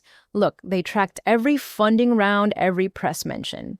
There are notes here about the best time to approach you for money. After the acquisition, but before the tax implications hit." I read from Walter's notes. "She'll be cash rich but emotionally vulnerable. Use mother's birthday party. She always seeks approval at family gatherings." They scheduled Dad's party specifically to ambush me. 8 months of planning. Jessica confirmed, checking the dates. The same week they found out you'd sold the company they started this file. My phone rang. Margaret Sterling. "Are you sitting down?" she asked without preamble. "Should I be?" "Your family just filed a lawsuit, not the one we expected. They're claiming elder abuse." "What?" "They're saying you kidnapped Dorothy this morning, coerced her into giving you money and family documents. They're seeking an emergency conservatorship over her assets and person." She took an Uber to my house. "I know, we have the Uber records, but they're claiming diminished capacity, undue influence. It's a common tactic in elder financial abuse cases, except usually it's the other way around." "This is insane. This is desperate. They know you have something. This filing is about creating leverage and getting access to Dorothy before she can testify about what she knows." I looked at the boxes surrounding us. We have enough here to bury them in criminal charges. "Then we better move fast. Can you get everything to my office within the hour? I'm calling an emergency meeting with the district attorney's office." "Patricia, are you recording this conversation?" "Every word," Patricia confirmed. "Good. Document chain of custody for everything you remove from that unit. We can't give them any procedural grounds to challenge the evidence." As we loaded boxes into Patricia's van, Jessica's phone rang constantly. She'd silenced it, but the screen lit up with message after message. "They know I'm with you," she said. "Ethan's threatening to tell my husband I'm having an affair if I don't respond." "Let me guess, he has a history of lying to your husband." "He told Marcus I was bipolar when I first started questioning family stories. Said my mom's mental illness was genetic. Marcus believed him for years." Another piece of the pattern. Isolate questioners, pathologize dissent, maintain control through medical gaslighting. We were on the highway when Richard called. "Change of plans. Don't go to Margaret's office. Meet me at the FBI field office on Lamar. Agent Sarah Foster is waiting for us." "The FBI is already involved." I called in a favor. "Turns out they've had your father on their radar for years. Small-time stuff they couldn't prove? This evidence changes everything." Agent Foster looked like she'd been carved from granite gray, soot gray eyes expression that gave away nothing. She listened to our initial presentation without interrupting, occasionally making notes. "How long have you known about your family's activities?" she asked me finally. "Truly known about 6 hours. Suspected something was wrong my whole life." "And you," she turned to Jessica. 3 years with confirmation. But I was scared. I have kids." "Your children are precisely why you should have come forward earlier," Foster said bluntly. "How many other families have been destroyed while you stayed silent?" Jessica flinched. I reached for her hand under the table. "She's here now," I said. "That's what matters." "What matters is building a case that will stick. Foster opened a file. Walter Henderson, 6 fraud investigations over 20 years, never enough evidence to prosecute. Caroline Henderson suspected identity theft, but victims too afraid to testify. Ethan Henderson currently under investigation for embezzlement, but likely to walk without corroborating evidence. We have corroborating evidence, Patricia said, gesturing to the boxes. 30 years worth. Then let's see it. We spent the next 4 hours going through documents while Foster's team copied and cataloged everything. With each revelation, the agent's expression grew more intense. This is RICO, she said finally. Racketeering, Influenced and Corrupt Organizations Act, pattern of criminal behavior. Multiple participants, ongoing enterprise. Your family isn't just committing crimes, they're essentially an organized crime family. Like the mob, Jessica asked weakly. Like the mob, but worse. The mob at least admits what they are. While we were at the FBI office, Margaret Sterling was in court fighting the emergency conservatorship petition. She called with updates every hour. Well, the judge is skeptical of their claims, she reported, especially since Dorothy is currently at home unharmed and telling anyone who'll listen that she visited you voluntarily. But they've hired Maxwell Thornton. Who's that? The best family law attorney money can buy. Specializes in high net worth disputes. His retainer alone is $50,000. Where did they get $50,000? That's an excellent question, one I've asked the court to investigate. By evening, we'd given preliminary statements and turned over the evidence. Foster assigned a team to the case, promising a thorough investigation. This will take time, she warned. Months, maybe years. Your family will escalate when they realize what's happening. What should I do? Document everything. Save every communication and consider personal security. When cornered, people like this can become dangerous.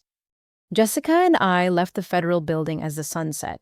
She looked exhausted, but also somehow lighter. I can't go home, she said. Not after this. Ethan's probably told everyone I'm a traitor by now. You can stay with me. We'll figure out next steps tomorrow. Brooklyn, what if they're right? What if I am betraying family? Family doesn't steal from you. Family doesn't threaten you. Family doesn't destroy everyone who won't submit to their control. I thought of Dorothy's secret gift, Sarah's successful life in California. We're not betraying family. We're escaping a cult that shares DNA. My phone had been silent for hours. Too silent. I turned it on to find something unexpected. No messages. No missed calls. The Henderson communication storm had stopped. That's not good, Jessica said, noticing the empty screen. When they go quiet, they're planning something. She was right. We found out when we reached my building. Maxwell Thornton himself stood in the lobby flanked by 2 process servers and a security guard. Ms. Henderson, I'm representing your parents in Henderson versus Henderson. You're being served with multiple actions, defamation, intentional infliction of emotional distress, breach of implied contract, and, he smiled like a shark, theft of family property. What property?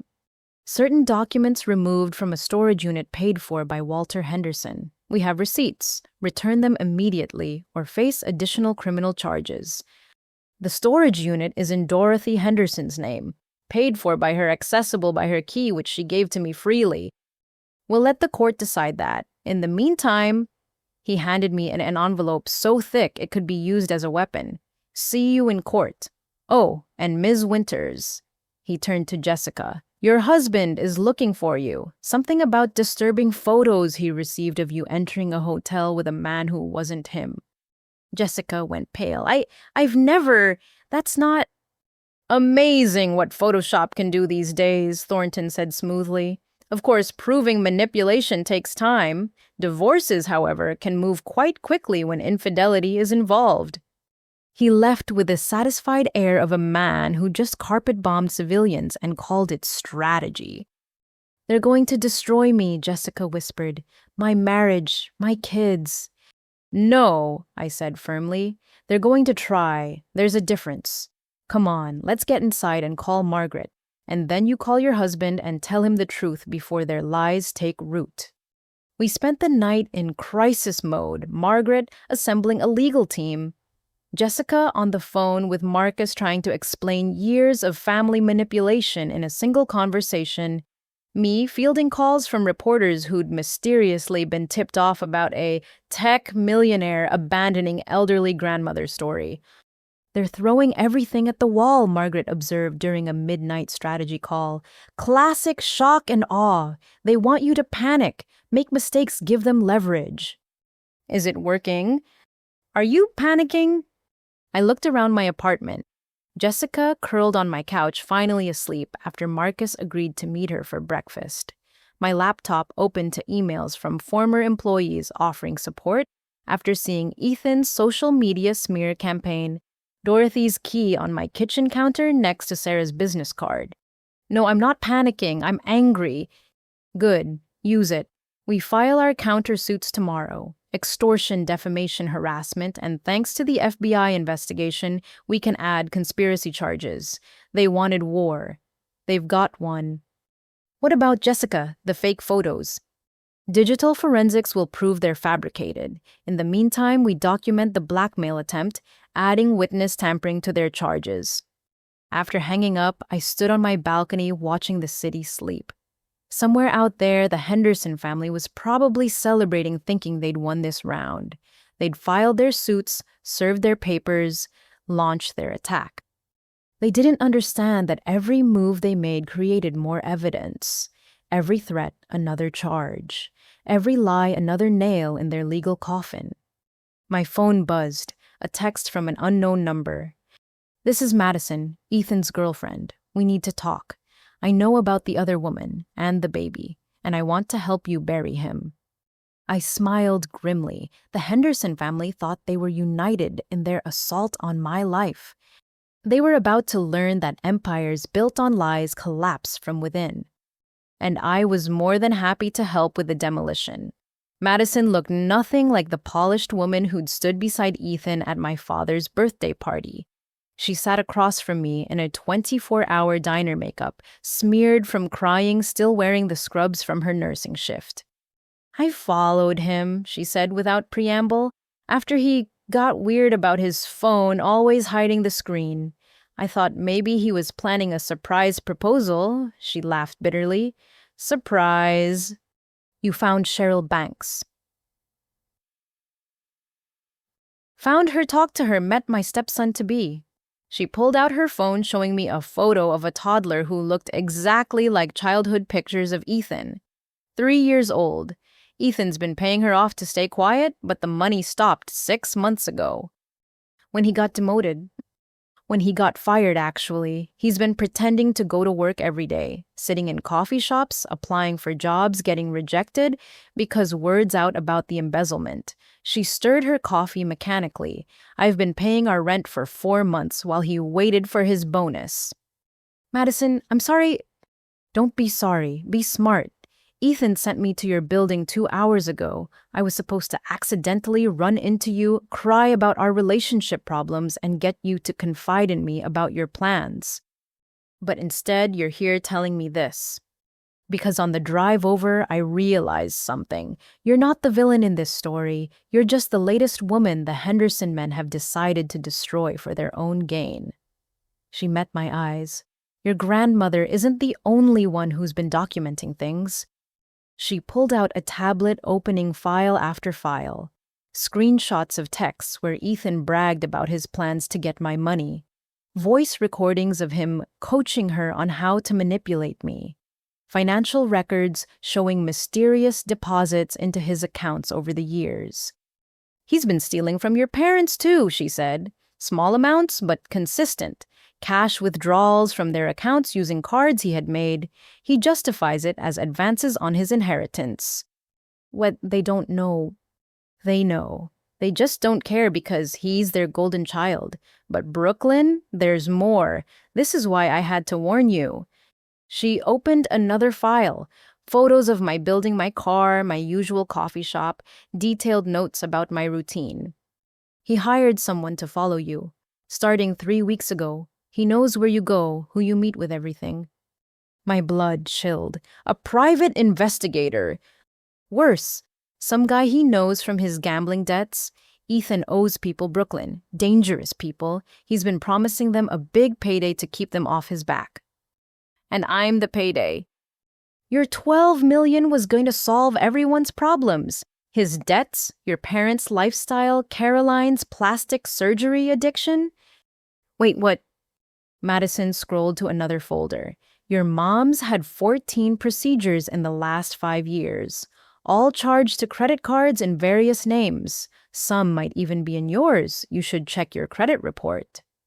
The scope of the fraud kept expanding. Every revelation spawned 3 more questions. Well, why are you telling me this? Because I'm done being another Henderson victim, and because... She hesitated. Cheryl wants to file for official child support. She's been documenting everything too. We thought maybe we could help each other. A united front of Henderson survivors.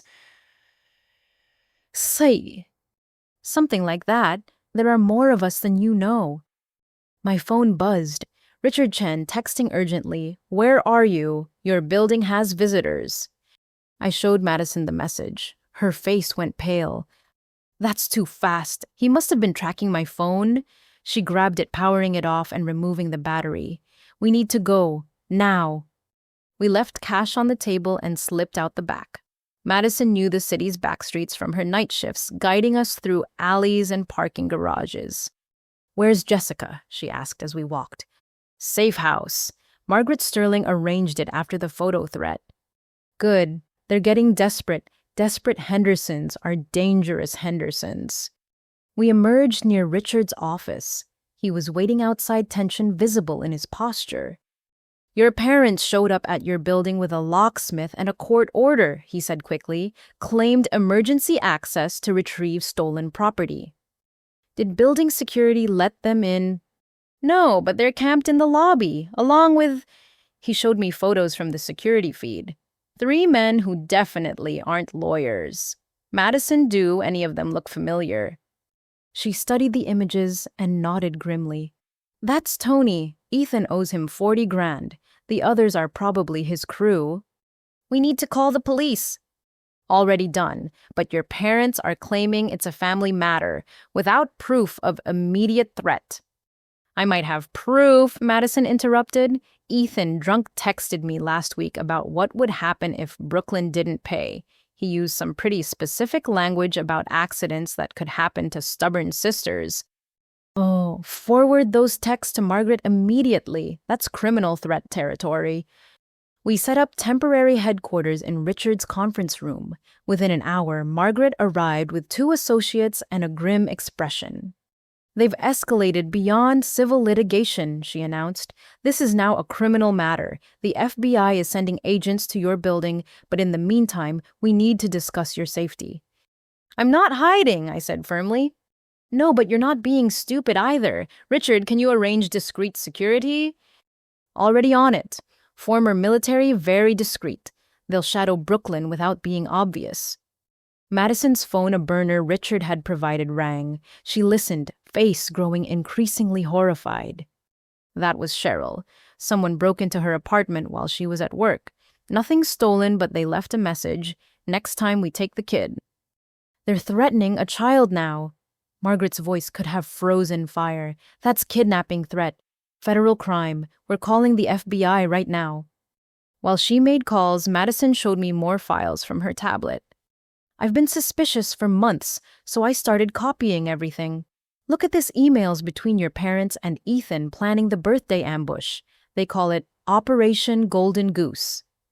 I read their casual discussion of my manipulation, their calculations of how much they could extract, their contingency plans if I refused. It was like reading a business proposal for my own emotional destruction. There's a whole section on psychological pressure points, Madison continued.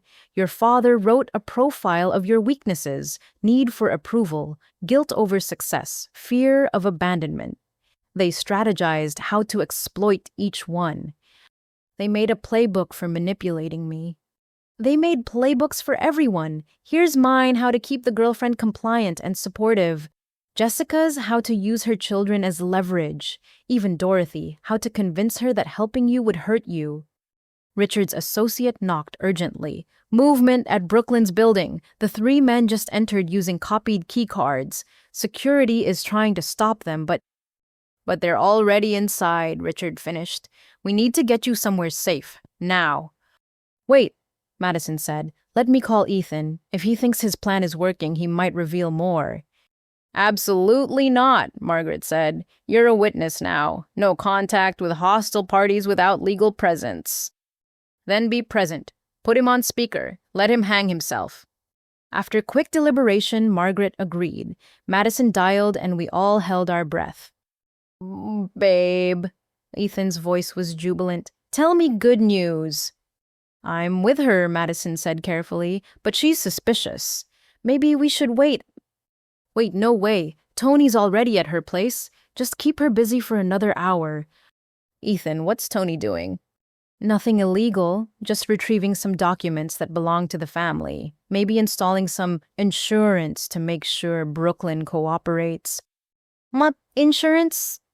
Recording devices. Maybe some stuff that could be found during a wellness check, concerned family, unstable sister, better safe than sorry.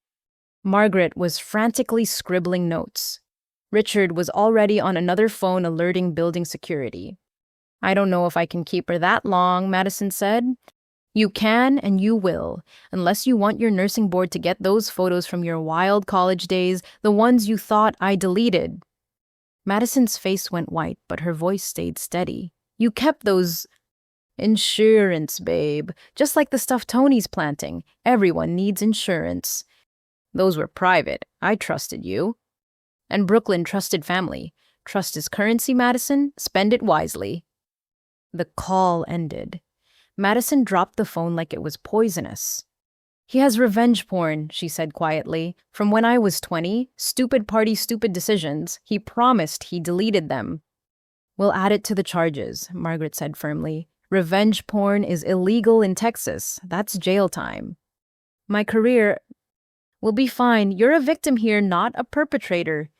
Alerts started flooding in. Building security had detained the three men finding lockpicks, surveillance equipment, and small bags of white powder, the insurance Ethan mentioned. They were going to plant drugs. I felt naive for being shocked. Classic setup, Richard explained. Anonymous tip police raid, you're arrested. Even if charges don't stick, the arrest record exists forever. Where's Ethan now? I asked Madison. Probably at your parents' house. That's where he goes when he's scheming? Your dad's home office is like their war room. Then that's where we need eyes, Richard decided. Legal surveillance only. We follow the rules while they break them. Margaret's phone rang. She listened, then smiled grimly. That was Agent Foster. The Henderson family just made a crucial mistake. They used interstate wire communications to coordinate criminal activity. The FBI now has jurisdiction and probable cause. So it's over. It's beginning.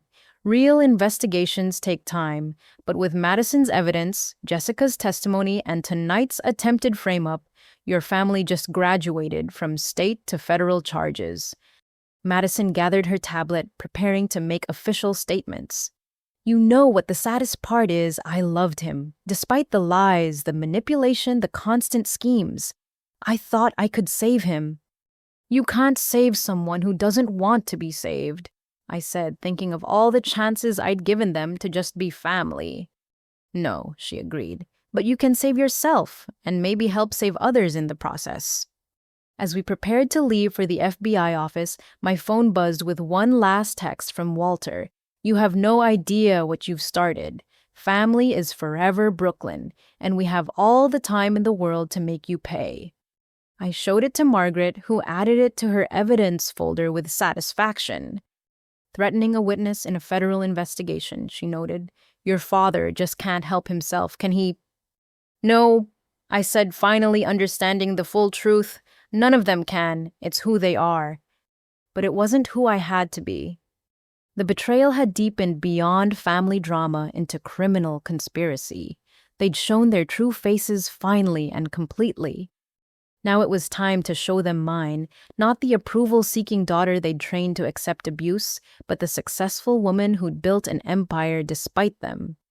They wanted war. They were about to learn why I'd succeeded in the ruthless world of tech startups.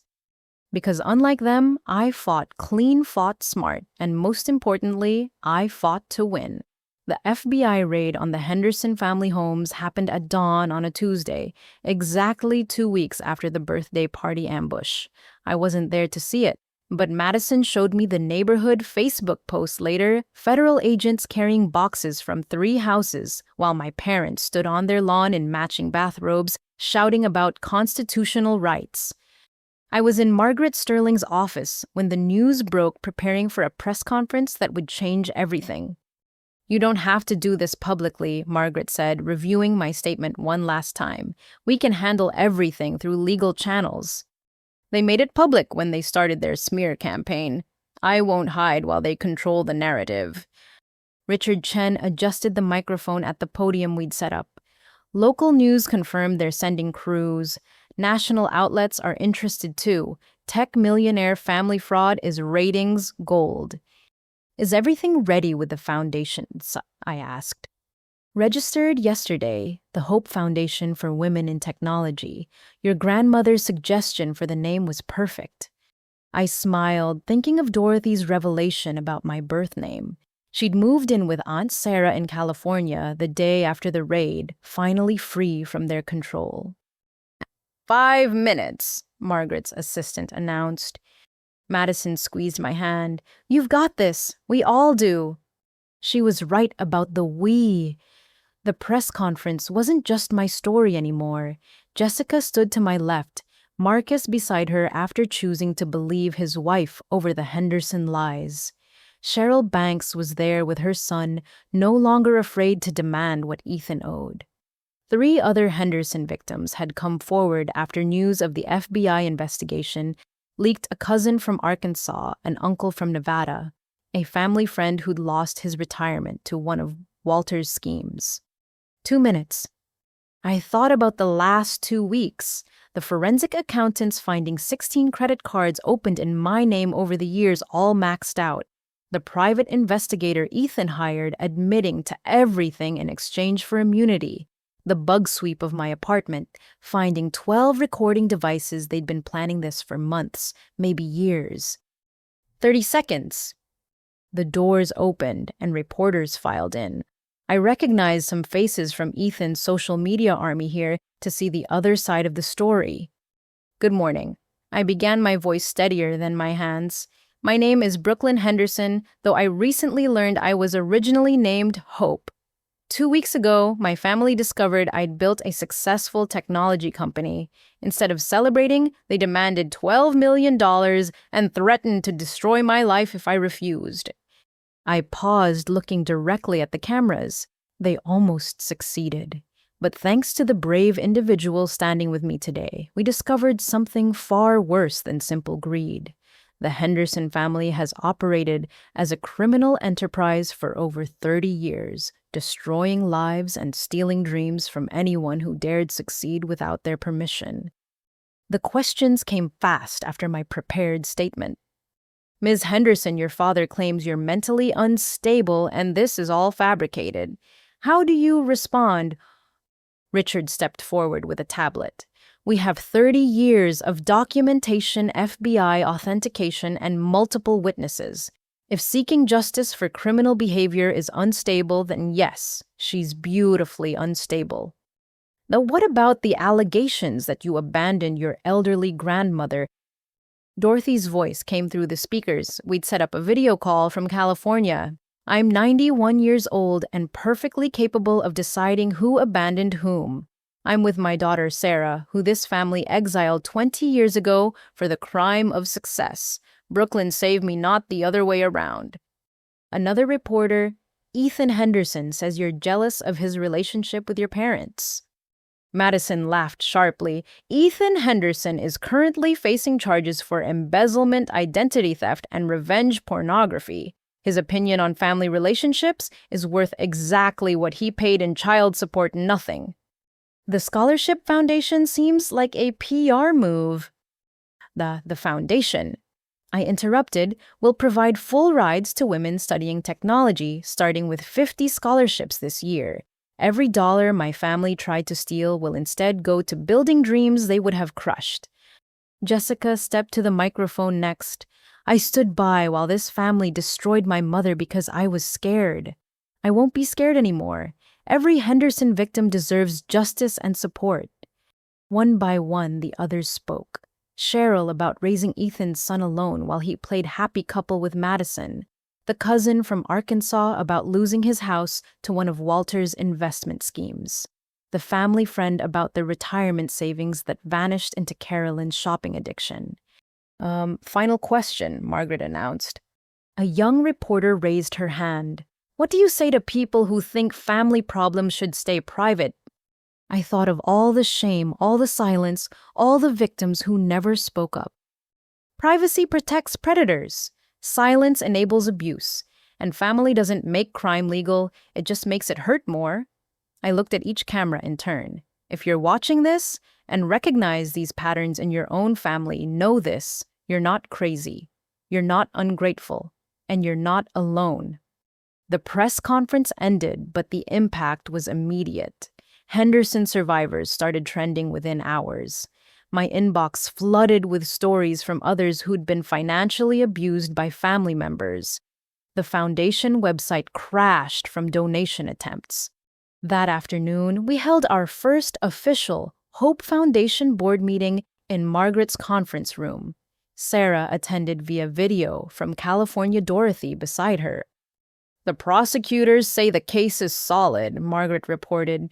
With the evidence we provided and Madison's recordings, they're looking at 20-plus charges each for Walter and Caroline, 15 for Ethan. What about the others who helped them, Sarah asked. Deals for testimony. The pyramid is collapsing from the bottom up. Richard pulled up financial reports. The forensic accounting is almost complete. Over 30 years, your parents stole or extorted approximately $4.7 million from family members. Million, Jessica gasped. How did no one notice? Small amounts from many victims over long periods, most too ashamed to compare notes. Classic pattern? My phone buzzed with a text from an unknown number. I almost ignored it, then saw the preview. This is Ethan. Can we talk? I showed Margaret, who shook her head. No direct contact while charges are pending. Wait, Madison said. Let him text. Don't respond, but let him incriminate himself further. The messages came in a flood. You've destroyed everything. I'm going to prison because you couldn't share. Madison left me. Cheryl's demanding 3 years of back support. This is all your fault. I know where you live. You think you're safe? Family is forever, sister. Margaret documented each message, threatening a federal witness. He just added 5 years to his sentence. That evening, I attended my first therapy session with Dr. Patricia Reeves, who specialized in family trauma and financial abuse. Sarah had recommended her. You're grieving, Dr. Reeves observed after I'd shared my story. Not the family you lost, but the family you never had. I feel guilty for not feeling guilty, I admitted. Shouldn't I be devastated? They're going to prison. They're going to prison for crimes they committed. You're not responsible for the consequences of their actions. But if I'd just given them the money, they would have taken it and demanded more. Extortion isn't cured by compliance, it's encouraged by it. She was right. The foundation's first scholarship recipient proved it, a young woman whose family had drained her college savings repeatedly until she finally cut contact and crowdfunded her education. You didn't break your family, Dr. Reeves continued. You revealed what was already broken. The next morning brought more revelations. The FBI had uncovered a second storage unit, this one with evidence of Walter's father running similar schemes in the 60s and 70s. It's generational, Agent Foster explained during a briefing. Grandfather taught father, father taught son. A family business of destroying families. What about the other relatives, the ones who knew but didn't participate? Chordsamgyar. Complicated, most were victims themselves at some point. Stockholm Syndrome meets financial dependency. We're focusing on the primary actors. Ethan was arrested that afternoon, caught trying to flee to Mexico with money he'd stolen from Madison's emergency fund. The photos of him in handcuffs went viral, especially after someone noticed he was wearing a World's Best Brother t-shirt, a gift from me years ago when I still believed in us. Caroline cracked next, offering to testify against Walter in exchange for a lighter sentence. Her lawyer contacted Margaret with the offer. She has recordings, the lawyer explained, 30 years of Walter planning and executing schemes. She was a participant, yes, but also a victim of coercive control. Victim. I laughed bitterly. She terrorized people for decades. And was terrorized herself, the lawyer countered. The recordings include Walter's threats against her if she didn't participate. Classic abuse dynamics. Margaret reviewed the offer carefully. It's not uncommon. Criminal partnerships often involve complex power dynamics, but she still chose to harm others. Take the deal, Bap, Sarah advised from California. Let them destroy each other. It's poetic justice. That night, unable to sleep, I walked through Austin's tech district. The buildings that once felt like escape routes from my family now felt like monuments to what I'd built despite them. My company's old office still had our logo etched in the window. You did it, a voice said behind me. I turned to find James, my former lead developer, holding 2 cups of coffee from the 24-hour place we used to frequent during all-nighters. Heard about the family drama, he said, handing me a cup. Also heard about the foundation. We want in. The whole team. We're all donating. Building a scholarship management system pro bono. You gave us chances when no one else would. Time to pay it forward. James. No tears, boss. You taught us that success means lifting others, so let us lift. By the time I got home, the old team had launched a crowdfunding campaign for the foundation. The tech community was rallying competitors, becoming donors, rivals, becoming advocates. You started something, Margaret said when she called with updates. The district attorney wants to use this case to launch a task force on family financial abuse. You'll be the face of change. I just wanted them to love me, I said quietly. How did it become this? Because you finally loved yourself more than their approval. That's not selfish, Brooklyn. That's survival. The next week brought the beginning of trials. I testified for 6 hours detailing every birthday forgotten while Ethan was celebrated, every achievement dismissed, every plea for help denied. The defense tried to paint me as vindictive, but the evidence was overwhelming. You have $15 million, Walter's attorney pressed. Why couldn't you help your struggling family? I have $15 million because I didn't let them steal it, I replied, and they weren't struggling, they were scheming. When court recessed, I found Madison waiting outside. Ethan took a plea deal, she said. 7 years possibility of parole in 4. He has to pay full restitution to all victims. With what money? Exactly, but at least Cheryl will have legal backing for support. She paused. I'm moving to Seattle. Fresh start. New job at a hospital there. I'm glad you're getting out. I'm glad you showed me it was possible. She hugged me tightly. Thank you for fighting, for all of us. One by one, the dominoes fell. Walter got 12 years for racketeering and fraud. Caroline got 8 for conspiracy and identity theft. Various relatives received lesser sentences or probation with restitution requirements. The Scholarship Foundation launched with a gala that raised $2 million in one night. 50 young women would start their tech journeys debt-free with mentorship from industry leaders who'd heard our story. You know what the best part is, Sarah said during her speech at the gala? These scholarships will create ripples. Each woman we help will help others. In 20 years, the positive impact will dwarf anything the Hendersons stole. Standing on that stage, surrounded by actual family, the chosen kind, the kind that celebrates your victories instead of calculating their cut, I thought about the birthday party that started it all. They demanded I give them $12 million. Instead, I'd given 50 women futures. Instead, I'd given victims voices. Instead, I'd given myself freedom. The Hendersons were right about one thing: family is forever. They just never understood that forever could be a promise or a prison. I chose the promise to use my success to ensure no one else would endure what we survived.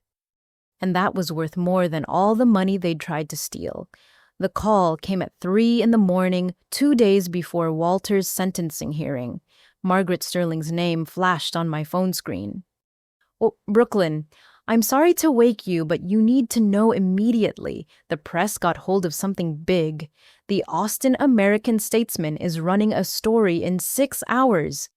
Sleep fog cleared instantly. What kind of story? Caroline's medical records were leaked. Her psychiatric holds the prescriptions, the incidents. But Brooklyn, that's not the biggest revelation. I sat up, reaching for my laptop. What could be bigger? The DNA test results from when Ethan was born. Your mother knew all along that Walter wasn't his biological father. The words didn't compute. What? Caroline had an affair with someone named Daniel Morrison. When she got pregnant, she had a paternity test done privately. Then she destroyed the evidence and convinced Walter the baby was his. She's been blackmailing Morrison for 33 years. My laptop screen filled with the advance copy Margaret had sent. The headline screamed, "Henderson crime family built on decades of lies, matriarch's secret affair funded by blackmail." How did the press get this? Morrison went to them. He's dying of cancer, wanted to clear his conscience. He's been paying Caroline $5,000 a month since Ethan was born to keep quiet. $5,000 a month for 33 years. Nearly $2 million, all while they cried poverty and demanded money from family members.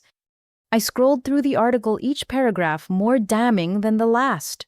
Morrison had kept meticulous records, canceled checks, Caroline's threatening letters, even recordings of her demands for increased payments when Ethan needed things. Does Ethan know? He's about to. The prison allows news access. By breakfast, everyone will know. Jesus! Walter always praised Ethan for being a true Henderson man. The irony isn't lost on anyone. There's more. Brooklyn. The reporters found other victims. Caroline ran this scheme on 3 other men, claiming they'd fathered children that were actually Walter's. She collected from multiple sources for years. My phone started buzzing with alerts as the online edition went live. Within minutes, Henderson Secrets was trending. "I need to call Dorothy," I said. "Already done. She and Sarah are prepared. They knew about Morrison. Dorothy paid for the original DNA test. She kept the results as insurance, but never used them. She protected Caroline's secret. She protected Ethan. An innocent child didn't deserve to suffer for his mother's crimes. But now that he's a convicted felon himself, the gloves are off." The next hours blurred past in a hurricane of revelations. Reporters who'd been digging since my press conference unleashed their findings in coordinated exposures. The Henderson House of Cards didn't just fall, it exploded. Channel 8 ran an exclusive with Jennifer, the cousin whose catering business Walter and Caroline destroyed. She'd kept recordings of Caroline calling her clients, claiming food poisoning that never happened. The Dallas Morning News published a deep dive into Walter's dealership, revealing he'd been selling cars with rolled-back odometers and pocketing warranty fund payments. A tech blog found Ethan's deleted Reddit posts, bragging about his family's schemes, complete with detailed plans for extracting money from the Golden Goose sister. By noon, the FBI had expanded their investigation. Agent Foster called with updates. "We've had 17 new victims come forward since this morning. Your family didn't just steal from relatives, they ran confidence games on neighbors' church members, anyone who trusted them." How was this hidden for so long? Shame is powerful. Plus, they were smart about amounts never enough to bankrupt someone immediately, just enough to hurt. Death by 1,000 cuts. The prison allowed me a video call with Ethan that afternoon. I'd refused all his previous attempts at contact, but something about learning we were only half siblings made me curious about his reaction. He looked terrible, orange jumpsuit, hanging loose eyes, red and swollen hands shaking as he held the phone. You happy now? His voice was hoarse. Destroying our family wasn't enough. You had to humiliate us too. I didn't release the Morrison information. He did. Because you started this witch hunt if you just shared the money. Ethan, you're not even Walter's son. Everything you believed about being the Henderson heir was built on lies. I'm still Mom's son. I'm still your brother. Half-brother. And that might mean something if you hadn't spent 30 years helping them torment me. His face crumbled. You don't understand. They made me. The pressure to be perfect to carry on the legacy. Do you know what it's like having Walter Henderson's expectations on your shoulders? No, I said quietly, because I was never important enough for expectations. Just disappointments. That's not... Brooklyn, I'm sorry. Okay, is that what you want to hear? I'm sorry for everything. Are you sorry, or are you sorry you got caught? Both. Neither. I don't know anymore. He slammed his fist on the table. Everything I thought I was is a lie. My whole life, my identity built on Mom's fraud and Dad's delusions. Join the club. At least you were loved, even if it was based on lies. Loved. You think that was love. Do you know what happened every time I didn't meet their standards? The silent treatments, the comparisons to you, how even the family disappointment worked harder than me. The threats to cut me off if I didn't perform. You got cars and opportunities. I got criticism and neglect. You got freedom. Don't you see, they ignored you because you couldn't disappoint them more. I was trapped being everything they needed me to be. The successful son, the Henderson legacy, the golden child who'd restore the family name, while helping them destroy others. I didn't have a choice. You always had a choice. You just made the easy ones. He was crying now, ugly sobs that made him look like the scared child I remembered from thunderstorms when we'd huddle together in my room, because our parents were too busy to comfort us. What am I supposed to do now? I'm nobody, not a Henderson, not anything. You're still you. Maybe it's time to figure out who that actually is. Easy for you to say. You have millions and freedom. I have 7 years in federal prison and a son I've never met because I was too proud to admit he existed. Cheryl might let you see him if you actually try to be a father instead of a Henderson. You think she'd consider it? I think she's a better person than either of us deserved. Madison, too. We were raised by wolves, Ethan. The fact that any good person ever loved us is a miracle. He wiped his face with his sleeve. The other inmates know now about the DNA thing. They're calling me bastard prince. Like I wasn't enough of a target already. I'll put money in your commissary account, and I'll ask Margaret about protection options. Well, why would you help me? Because someone has to break the cycle. The Hendersons always eat their own. Maybe it's time for something different. Brooklyn, the things I said, the recording at Dad's party, the threats. Our evidence in federal cases can't undo those. I mean, I'm sorry. Actually, sorry, not Henderson sorry, where you apologize to get something. Real sorry. I believe you, but sorry doesn't erase consequences. I know, I wanted you to know before everything gets worse. What do you mean worse? Mom called, through her lawyer. She's going full scorched earth. If she's going down, everyone burns. The call ended, but his warning proved prophetic. That evening, Caroline gave a jailhouse interview to a tabloid journalist, selling her story for enough to pay her legal fees. The interview was a masterclass in narcissistic delusion. She painted herself as a victim of Daniel Morrison's seduction, Walter's inadequacy society's judgment of ambitious women.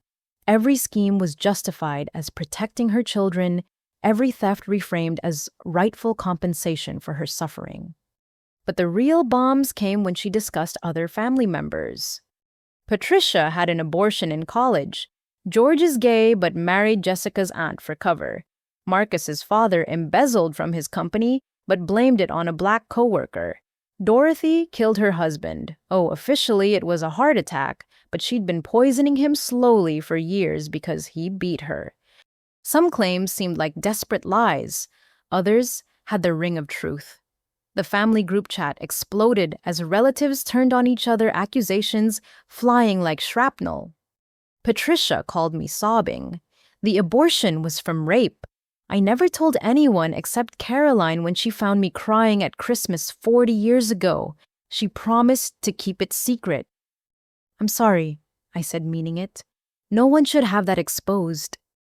But George is threatening to sue me for defamation because I knew about his sexuality and didn't deny Caroline's claims fast enough. And Marcus wants to disown Jessica because his father's crime got exposed.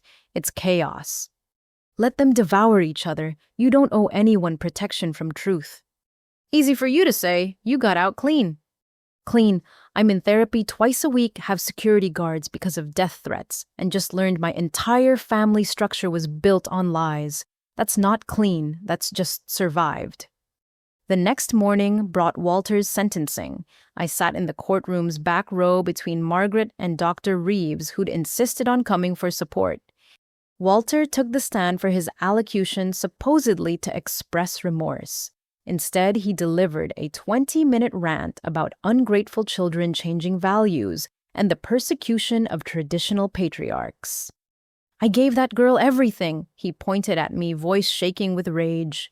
A home food opportunity, and she repaid me with destruction.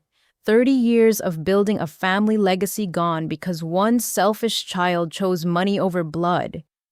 The judge cut him off. Mr. Henderson, your legacy was built on fraud, extortion, and the systematic destruction of others' lives. Your daughter's only crime was succeeding despite you. She's not even my daughter. Not really. Caroline contaminated our bloodline with her weakness, produced these defective children who can't understand loyalty or tradition. Enough. The judge's voice could have frozen hell. Walter Henderson, you show no remorse, accept no responsibility, and demonstrate continued danger to others. I sentence you to 15 years in federal prison, no possibility of early release. Walter's scream of rage echoed through the courthouse. As guards dragged him away, he locked eyes with me one last time. You're no Henderson. You're nothing. Exactly, I whispered. I'm not a Henderson. Thank God. Outside the courthouse, reporters swarmed, but this time I was ready. Mr. Henderson is right.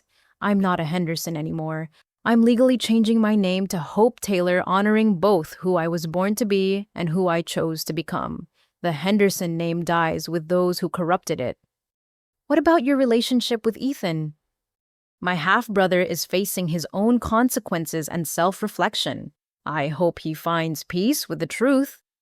The family seems to be imploding with accusations and lawsuits. The Henderson family was built on lies maintained through abuse and funded by crime. Its implosion was inevitable. I'm just glad the victims are finally free. That night, I hosted a dinner for the other survivors. Jessica and Marcus working through therapy to rebuild trust. Madison glowing with Seattle rain and new possibilities. Cheryl, who'd brought little Daniel, Ethan's son, who'd never know the poison of Henderson expectations.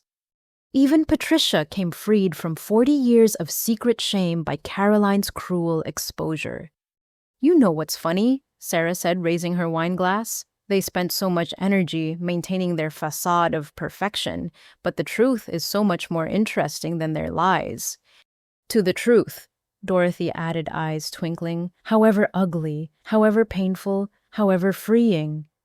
We toasted survivors of a war we'd never chosen but had finally won.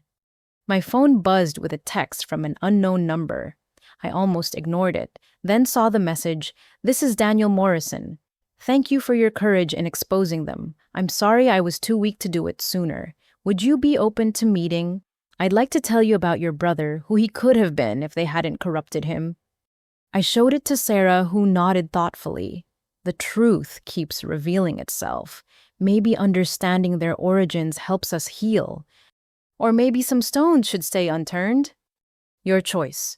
But remember, they thrived in darkness. We heal in light. Later, alone on my balcony, I thought about the Henderson Empire's complete collapse. Every secret exposed, every lie revealed, every victim vindicated. The family who terrorized relatives for generations reduced to convicts and outcasts, turning on each other in a cannibalistic frenzy of blame. They'd wanted my money. Instead, they'd lost everything. And I'd gained more than $15 million could ever buy freedom, truth, and a chosen family who loved me without price tags. The Henderson secrets were all exposed now. But the Taylor hope, that was just beginning. The call from federal prison came on a rainy Thursday afternoon, 6 months after Walter's sentencing. I almost didn't accept it. I'd rejected 12 previous attempts, but something in my gut said today was different. Brooklyn. Walter's voice sounded hollow-aged, a decade in half a year.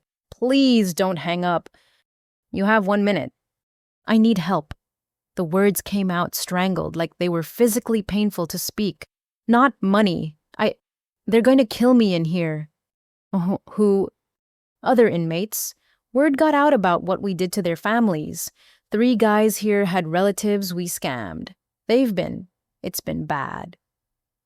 I stayed silent, processing this reversal. The man who'd terrorized others for decades was now terrified himself. I'm in protective custody, but it's not enough.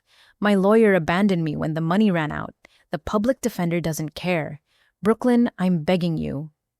Like I begged for help with college, like Sarah begged to keep her business, like Raymond begged for you not to destroy his life. I know what we did. 6 months in here, nowhere to run from the truth. I know. And I'm sorry.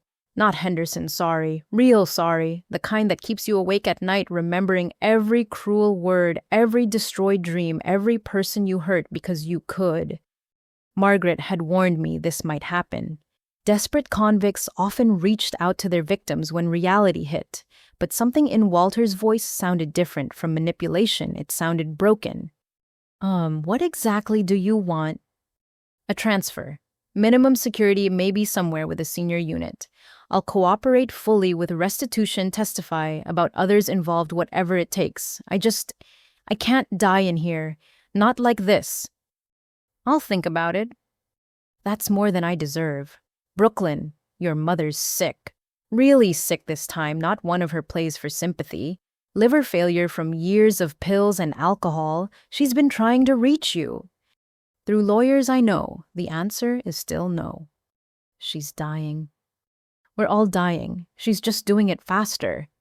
I hung up, but the conversation haunted me. That evening, I called an emergency session with Dr. Reeves. He sounded genuinely terrified. I told her, part of me thinks good let him suffer, but another part feels guilty for not helping. Feels like I'm becoming them if I turn my back on someone begging for help. There's a difference between turning your back on manipulation and maintaining boundaries with people who've proven dangerous. But the fact you're wrestling with this shows that you haven't become them. So what do I do? What would Hope do? Not Brooklyn, the survivor, but Hope, the name you were meant to have. The question stayed with me through dinner with the foundation board. We were reviewing applications for our second round of scholarships, now expanded to 100 recipients thanks to unexpected donations. This one, Jessica pointed to an application. Emma Morrison from Dallas, brilliant coder accepted to MIT, but family can't afford it. Morrison, the name made me freeze. Is she related to Daniel? Jessica checked the notes. His niece. She mentioned in her essay that her family's been struggling since her uncle got sick. He gave away his savings to pay my mother's blackmail. The room fell silent.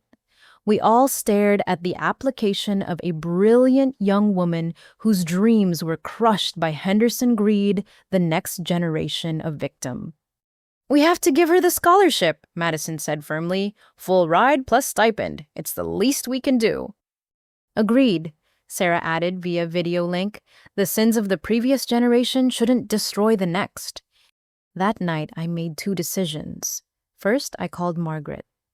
"I want to help Walter get transferred, but only if he agrees to full cooperation with ongoing investigations and signs over any remaining hidden assets to the Victim Restitution Fund." "I can arrange that. May I ask why?" "Because I'm not him. I don't kick the fallen even when they kicked me first." And Caroline, she's been trying to get compassionate release for her medical condition. "What are the doctors saying?" 6 months to a year without a transplant. She's on the list, but prison inmates aren't high priority. I thought of the woman who'd given birth to me, but never mothered me, who'd chosen greed over love every time. Medical care, but no release. She can get treatment in custody. That's more than her victims got. The second decision was harder. I messaged Daniel Morrison asking to meet. We sat in a hospital cafe 3 days later. He was gaunt, clearly in the late stages of cancer, but his eyes were sharp and alert. "You look like her," he said quietly. "Caroline, I mean, but you have something she never did, kindness in your eyes." "Tell me about Ethan."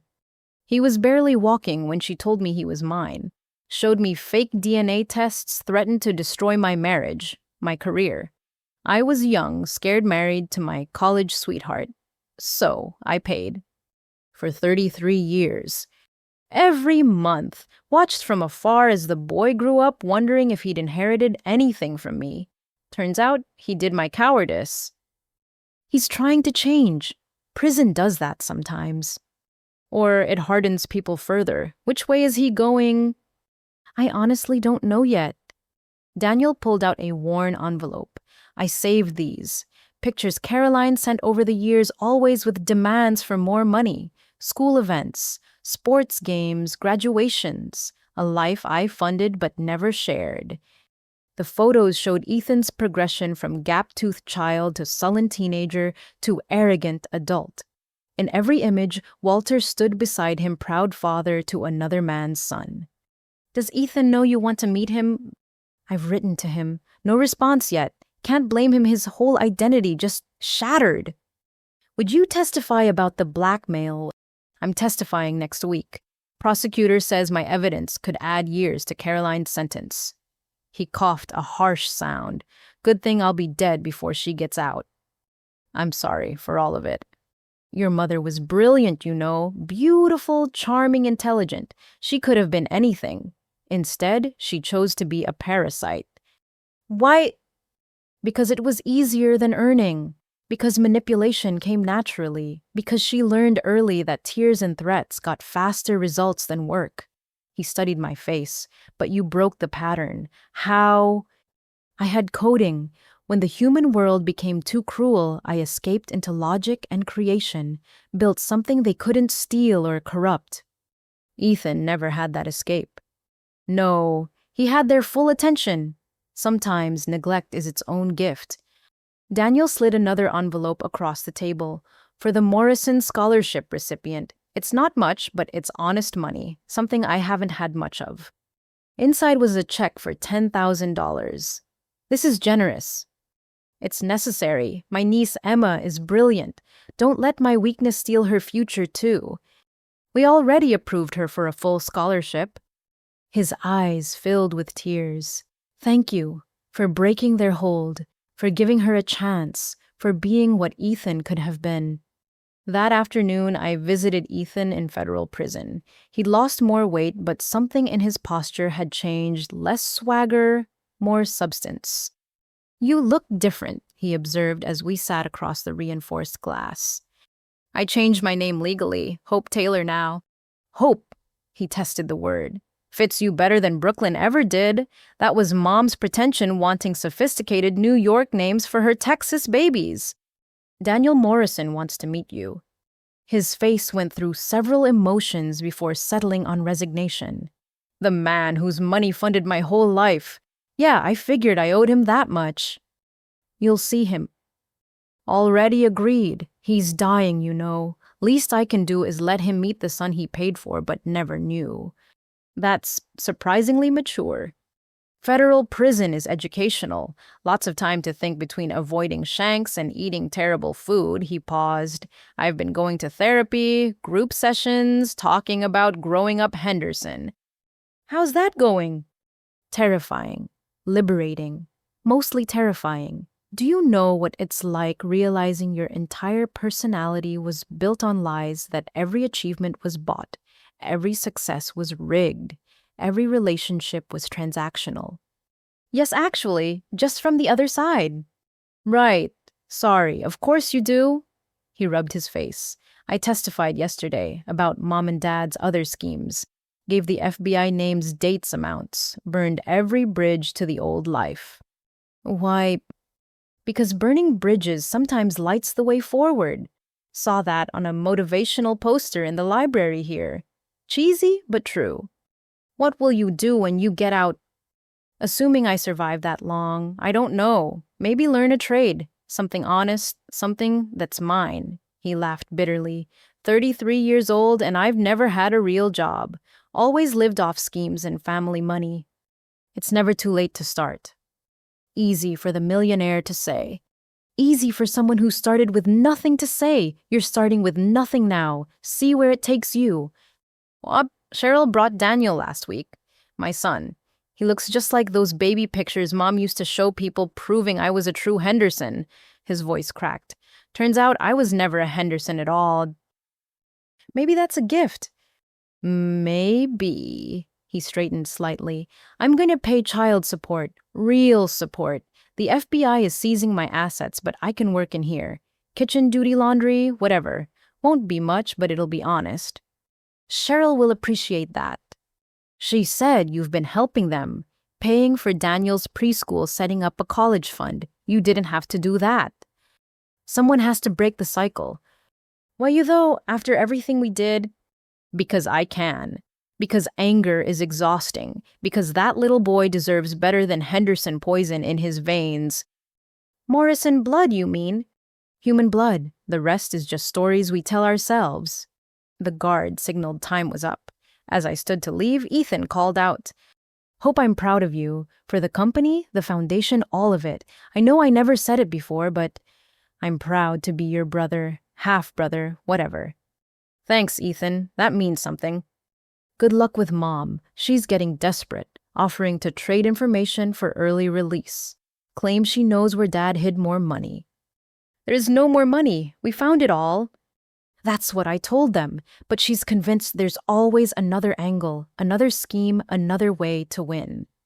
Well, some people never learn. Some people never want to.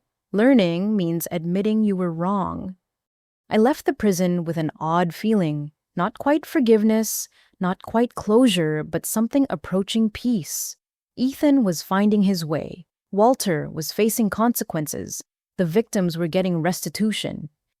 But Caroline still plotted from her hospital bed, and I knew the final confrontation was coming. That evening, a call from Margaret confirmed it.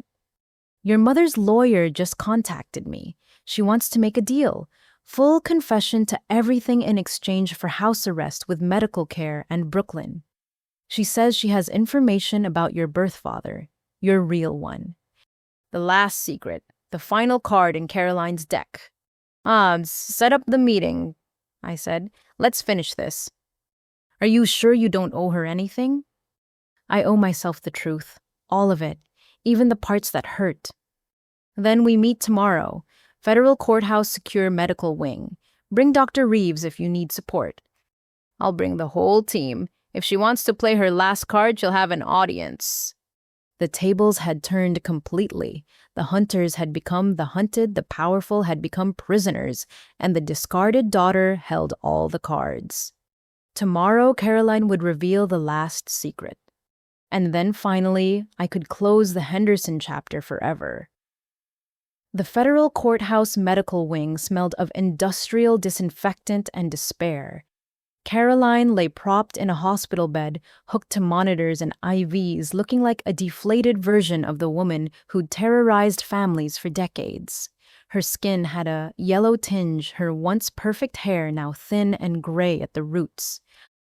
Brooklyn, she wheezed as I entered with Margaret, Dr. Reeves, and Sarah joining via tablet. You came. Hope, I corrected. I'm Hope Taylor now. Brooklyn was your invention. She flinched. Hope. Yes, Dorothy told you about that ridiculous name. Tell me about my father. Straight to business. No concern for your dying mother. You were never my mother. You were an egg donor who happened to stick around. Now talk or I leave. Caroline's eyes narrowed a flash of the old venom, then her shoulders sagged. Fine. Your father was a graduate student at Rice University. Marcus Chen. Yes, another name I taught you to despise. Brilliant mathematician here on a scholarship from Taiwan. How did you meet? I was working part-time at a campus coffee shop, pretending to be sophisticated. He was kind, genuine, everything Walter wasn't. We had 6 weeks together before I found out I was pregnant. Did you tell him? I told him I needed money for an abortion. He gave me everything he had, $3,000, his entire savings. Then I told him I never wanted to see him again. But you kept the baby. Me? Walter had been pressing for children. The timing was perfect. I seduced him the same night, made him think you were his. Premature birth, I said when you came early. Wait, what happened to Marcus? He went back to Taiwan after graduation, probably married someone worthy of him, had children who actually knew their father. You destroyed his life too. I gave him freedom. A mixed-race baby would have ruined his prospects in 1992. I did him a favor. You stole his child and $3,000. Caroline coughed, specks of blood hitting the tissue. I stole nothing. I survived. That's what women like me do. We survive using whatever tools we have. Women like you. Poor, desperate, raised by a drunk father and absent mother. You think the Hendersons were bad? My childhood was a horror show. When I met Walter, I saw escape, security, power. So you became the monster you escaped. I became what I needed to be. Every scheme, every theft, every manipulation, survival. You judged from your tech tower, but you never went hungry, never hid from bill collectors, never watched your mother choose vodka over food. That's not an excuse. It's not meant to be. It's an explanation. We're all products of our damage, Hope. The only difference is what we do with it. Dr. Reeves leaned forward. What do you want from telling her this now? Caroline turned to the psychiatrist. I want her to understand. The foundation helps women escape poverty through education. Good, but some of us were too damaged for education, too broken for legitimate success. We took shortcuts because the long road seemed impossible. You had choices, I insisted. Sarah made it legitimately. Others escaped without becoming predators. Sarah had Dorothy's support. Others had luck. I had neither. She gestured weakly at papers on her bedside table. Marcus Chen's information, address, phone, email. He teaches at National Taiwan University now. Married, 2 daughters. Happy. I picked up the papers, hands trembling slightly. My biological father reduced to a printout. Why give me this? Because I'm dying. Because confession is supposed to bring peace. Because maybe if you find him, get his side, you'll understand that I wasn't pure evil, just damaged goods making damaged choices. You want absolution. I want you to stop hating me. I don't hate you, I said, surprising myself with the truth. I nothing you. You're a stranger who caused pain. Hating you would mean you still matter. That hit harder than anger would have. Caroline's face crumpled. I know I wasn't a mother, but I kept you. Didn't abort, didn't adopt out. That has to count for something. You kept me as a prop. The daughter made Walter believe your lies. My existence was just another scheme. Maybe at first, but I did try, Hope. Those early years before Ethan. You tolerated me until your real child came along. Then I became competition for resources. You were so strange, always serious, always watching, always judging. Like you knew from birth that we were wrong. It was unsettling. Children aren't supposed to make their parents comfortable. They're supposed to be loved unconditionally. Henderson, love always had conditions. Which is why it wasn't love. Silence stretched between us. The monitors beeped steadily, marking time Caroline didn't have. The FBI wants more names, she said finally. People we haven't admitted to scamming, in exchange house arrest for my final months. Margaret spoke up. That's not your daughter's decision. That's the prosecutor's. But her recommendation would carry weight. Caroline looked at me with desperate eyes. I'll give them everything, every scheme, every victim, every hidden asset. Testify against the others still running games. Full cooperation. In exchange for dying in comfort instead of custody, it's all I have left to bargain with. I thought about Walter in protective custody, terrified of fellow inmates. Ethan slowly rebuilding himself, the victim still discovering the extent of theft. Emma Morrison starting MIT with a full scholarship. Give them the names, I said. All of them. Every victim deserves a chance at restitution. And house arrest.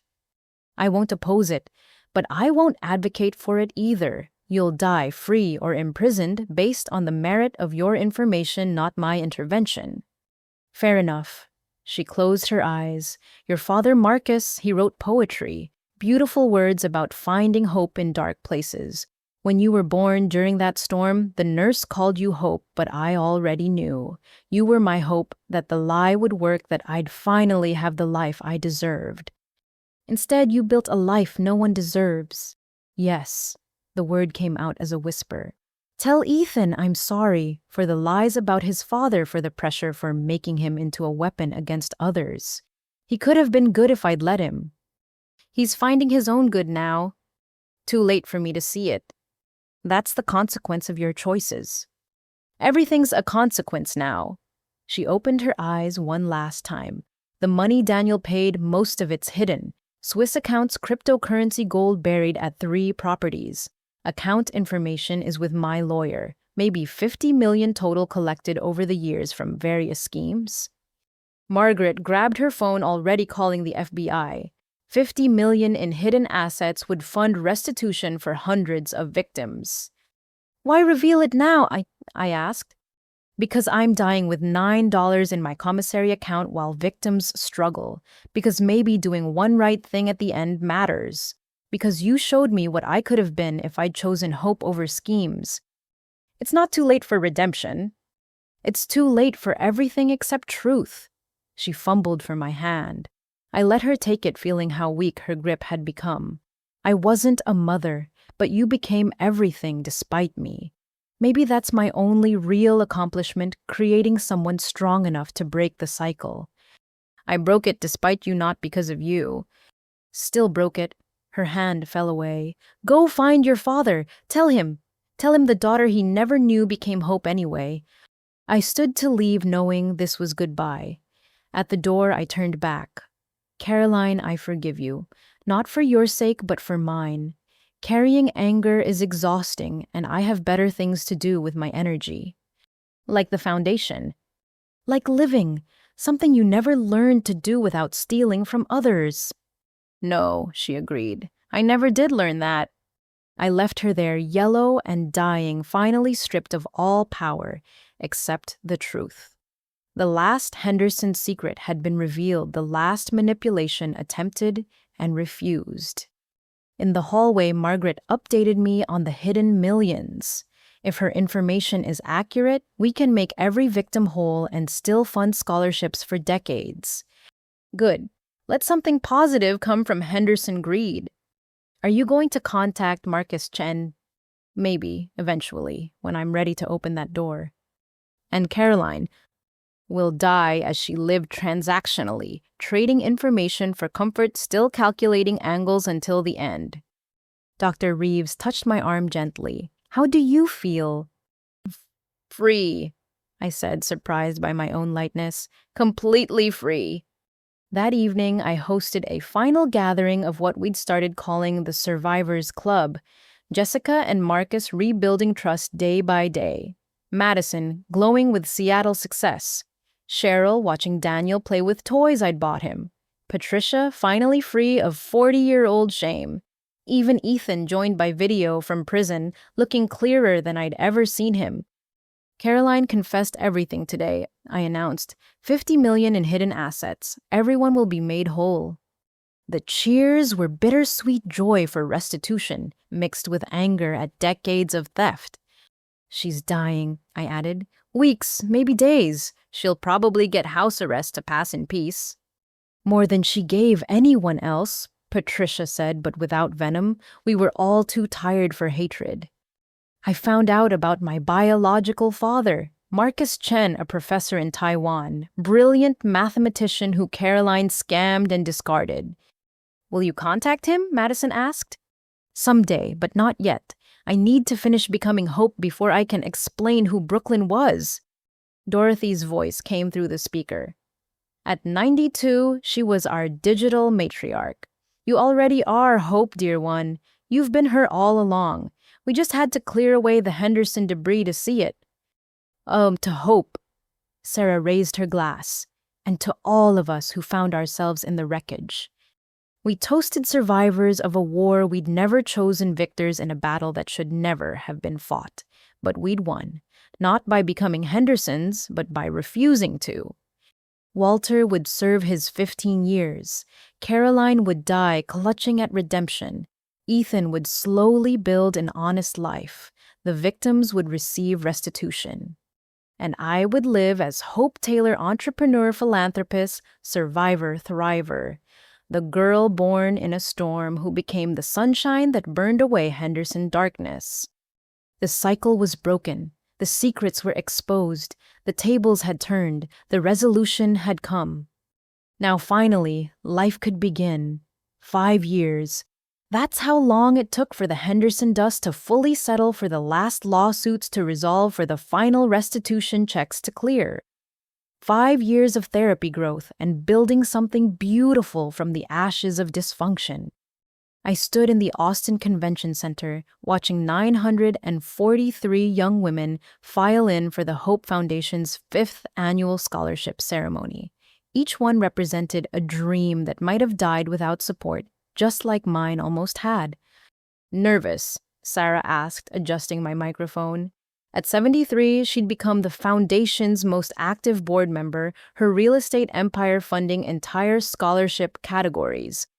Well, terrified, I admitted. Speaking to survivors groups is one thing, but these young women see me as some kind of success story. You are a success story. I'm a therapy story who happened to make money. Same difference in America, she winked. Besides, someone special is in the audience. Before I could ask who the lights dimmed, Margaret Sterling took the stage for introductions, now the Foundation's legal director after retiring from private practice. 5 years ago, she began, Hope Taylor sat in my office terrified her family would destroy her for succeeding. Today, that same woman has helped 943 young women pursue their dreams. Ladies and gentlemen, our founder and your sister in survival, Hope Taylor. The applause washed over me like warm rain. I took the podium looking out at faces full of possibility. My mother named me Brooklyn because she thought it sounded sophisticated, I began. A nurse named me Hope because I survived a difficult birth. For 32 years, I didn't know which name was real. Turns out both were wrong. My real name is whatever I choose to make it. Nods throughout the audience. These women understood reinvention. 5 years ago, my family discovered I'd sold my tech company for $15 million. Instead of celebrating, they demanded I give them $12 million. When I refused, they tried to destroy me lawsuits. Threats planting drugs in my apartment, claiming I was mentally unstable. Gasps from the newer scholarship recipients who didn't know the full story. But here's what they didn't understand.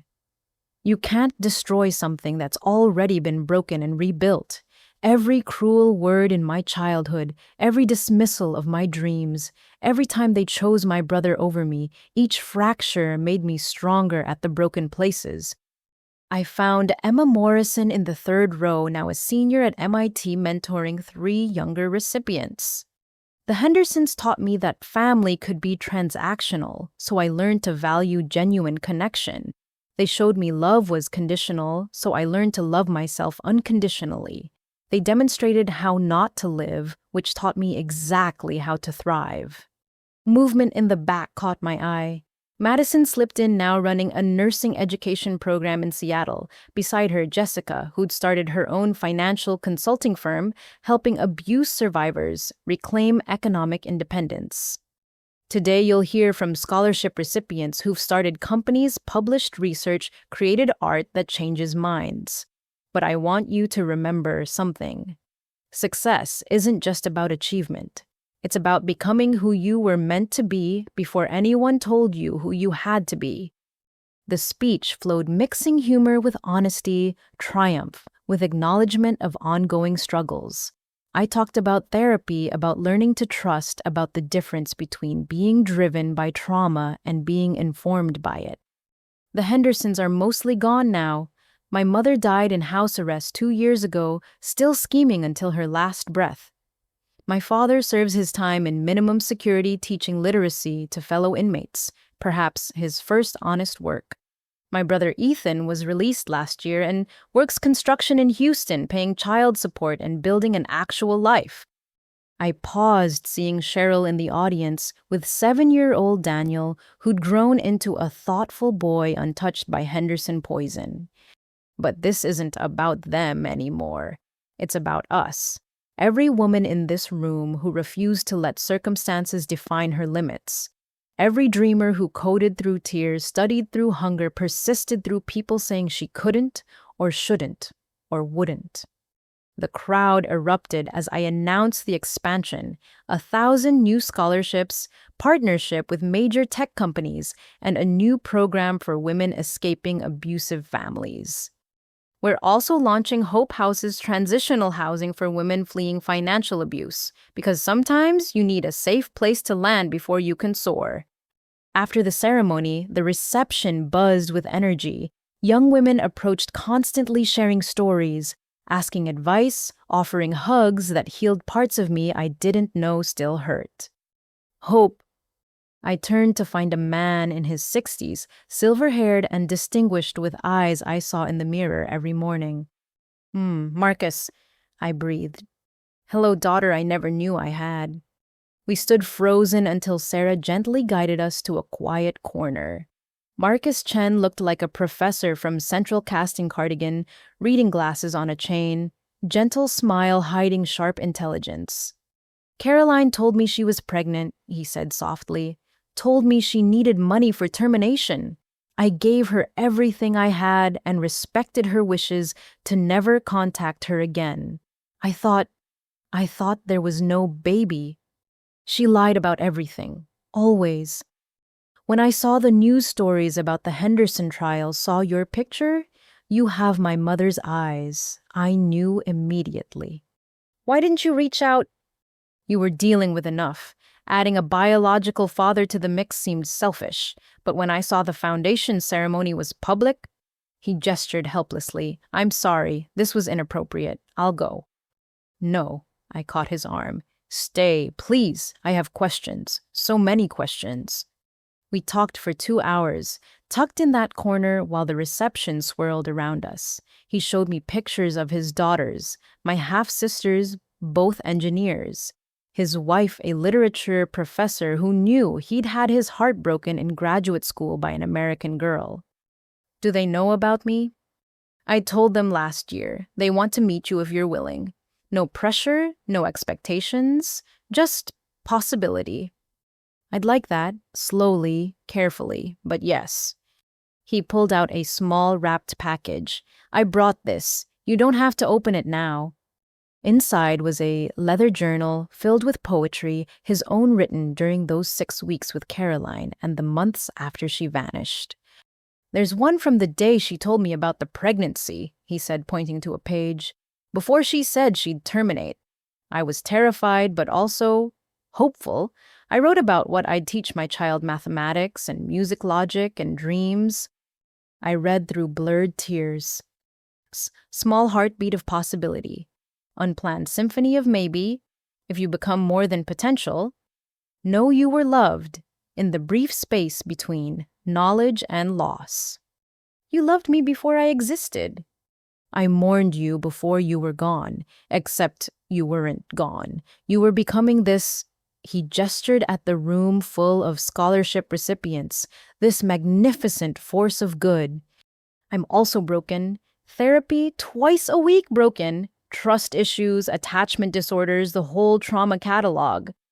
Broken things can be beautiful. In Japan, they repair pottery with gold, making the repaired piece more valuable than the original. Kintsugi. You know it. I have a piece in my office. Bought it during my worst period to remind myself that broken didn't mean worthless. Then you understand. You are not broken despite your history. You are beautiful because of how you've healed. Madison appeared with gentle warning. Hope the closing remarks. I looked between my biological father and my chosen sister. Would you stay, both of you, for the rest? They nodded, and I returned to the stage for final words, drawing strength from the room full of survivors and strivers. Before we close, I want to read something. A letter from a current recipient to a future one. She gave me permission to share it. I unfolded the paper written in careful script. And sincere, dear future sister. They told me I was too poor for dreams, too brown for tech, too female for leadership. They were wrong. The Hope Foundation told me I was exactly enough, exactly right, exactly who the future needed. This scholarship isn't just money, it's belief. It's someone saying your dreams matter, your voice counts, your code will change the world. Some days will be hard. You'll cry in bathroom stalls and wonder if the haters were right. They weren't. You'll think about quitting. Don't. You'll feel alone. You're not. 942 sisters stand with you. Hope Taylor stands with you. And someday you'll stand on stage telling another frightened girl that she's exactly enough. Welcome to the family we choose. Beloved Maria Cohort, 3 MIT 2027. The room erupted. Tears, cheers, and a standing ovation that seemed to shake the building's foundations. For family we choose, I repeated when the noise died down.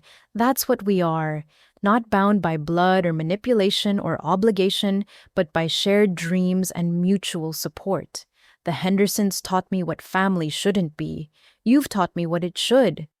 As the event ended and people filtered out, I found myself surrounded by chosen family. Sarah and Dorothy, now 97 and sharp as ever. Madison and Jessica building their own empires. Cheryl introducing Daniel to Marcus, explaining he was Aunt Hope's other daddy. Margaret comparing notes with Patricia on protecting survivor assets. Even Ethan approved for a day pass, quietly helping stack chairs. Thank you for letting me come, he said softly. I know I don't deserve. You're doing the work. I cut him off. That's what matters. Besides, Daniel needs to know his father is more than his worst moments. Still, sitting in that audience hearing those stories, knowing how many dreams people like us crushed, it's heavy. Carry it, learn from it, then build something better. I'm trying. Got promoted to shift supervisor. Legitimate work, honest pay. It's different. Good different. Hard different. But yeah, good too.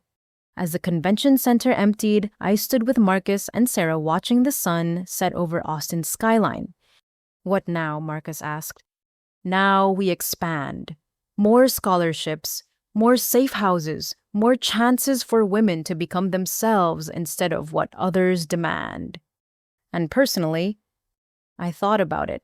Personally, I learned to have a father who isn't Walter, sisters who aren't competition, a family that isn't a transaction. No rush, he assured me. I've waited 37 years. I can wait as long as you need. Maybe start with coffee, once a month, see where it goes. I'd like that. Sarah drove me home past the building where my first startup had failed, past the coffee shop where I'd coded for 16-hour stretches, past all the landmarks of my journey from Brooklyn to Hope.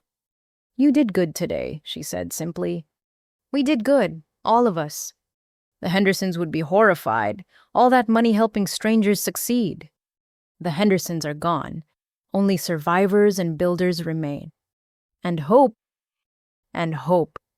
That night, I sat on my balcony with the journal Marcus had given me, reading poems written by a young man in love with a woman who didn't exist.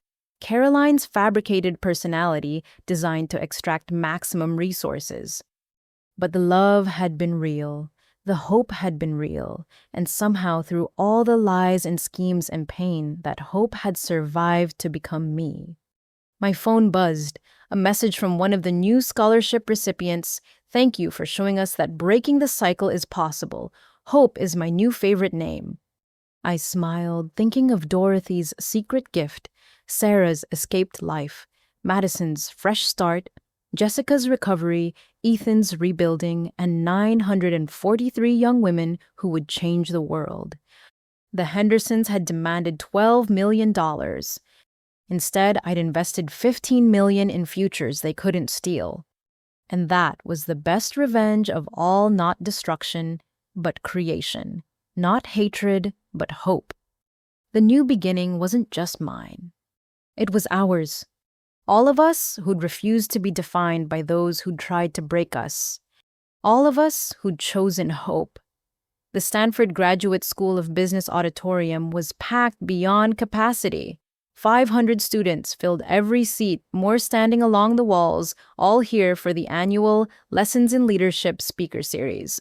But I wasn't there as a Brooklyn Henderson, the tech entrepreneur who'd sold her company for millions.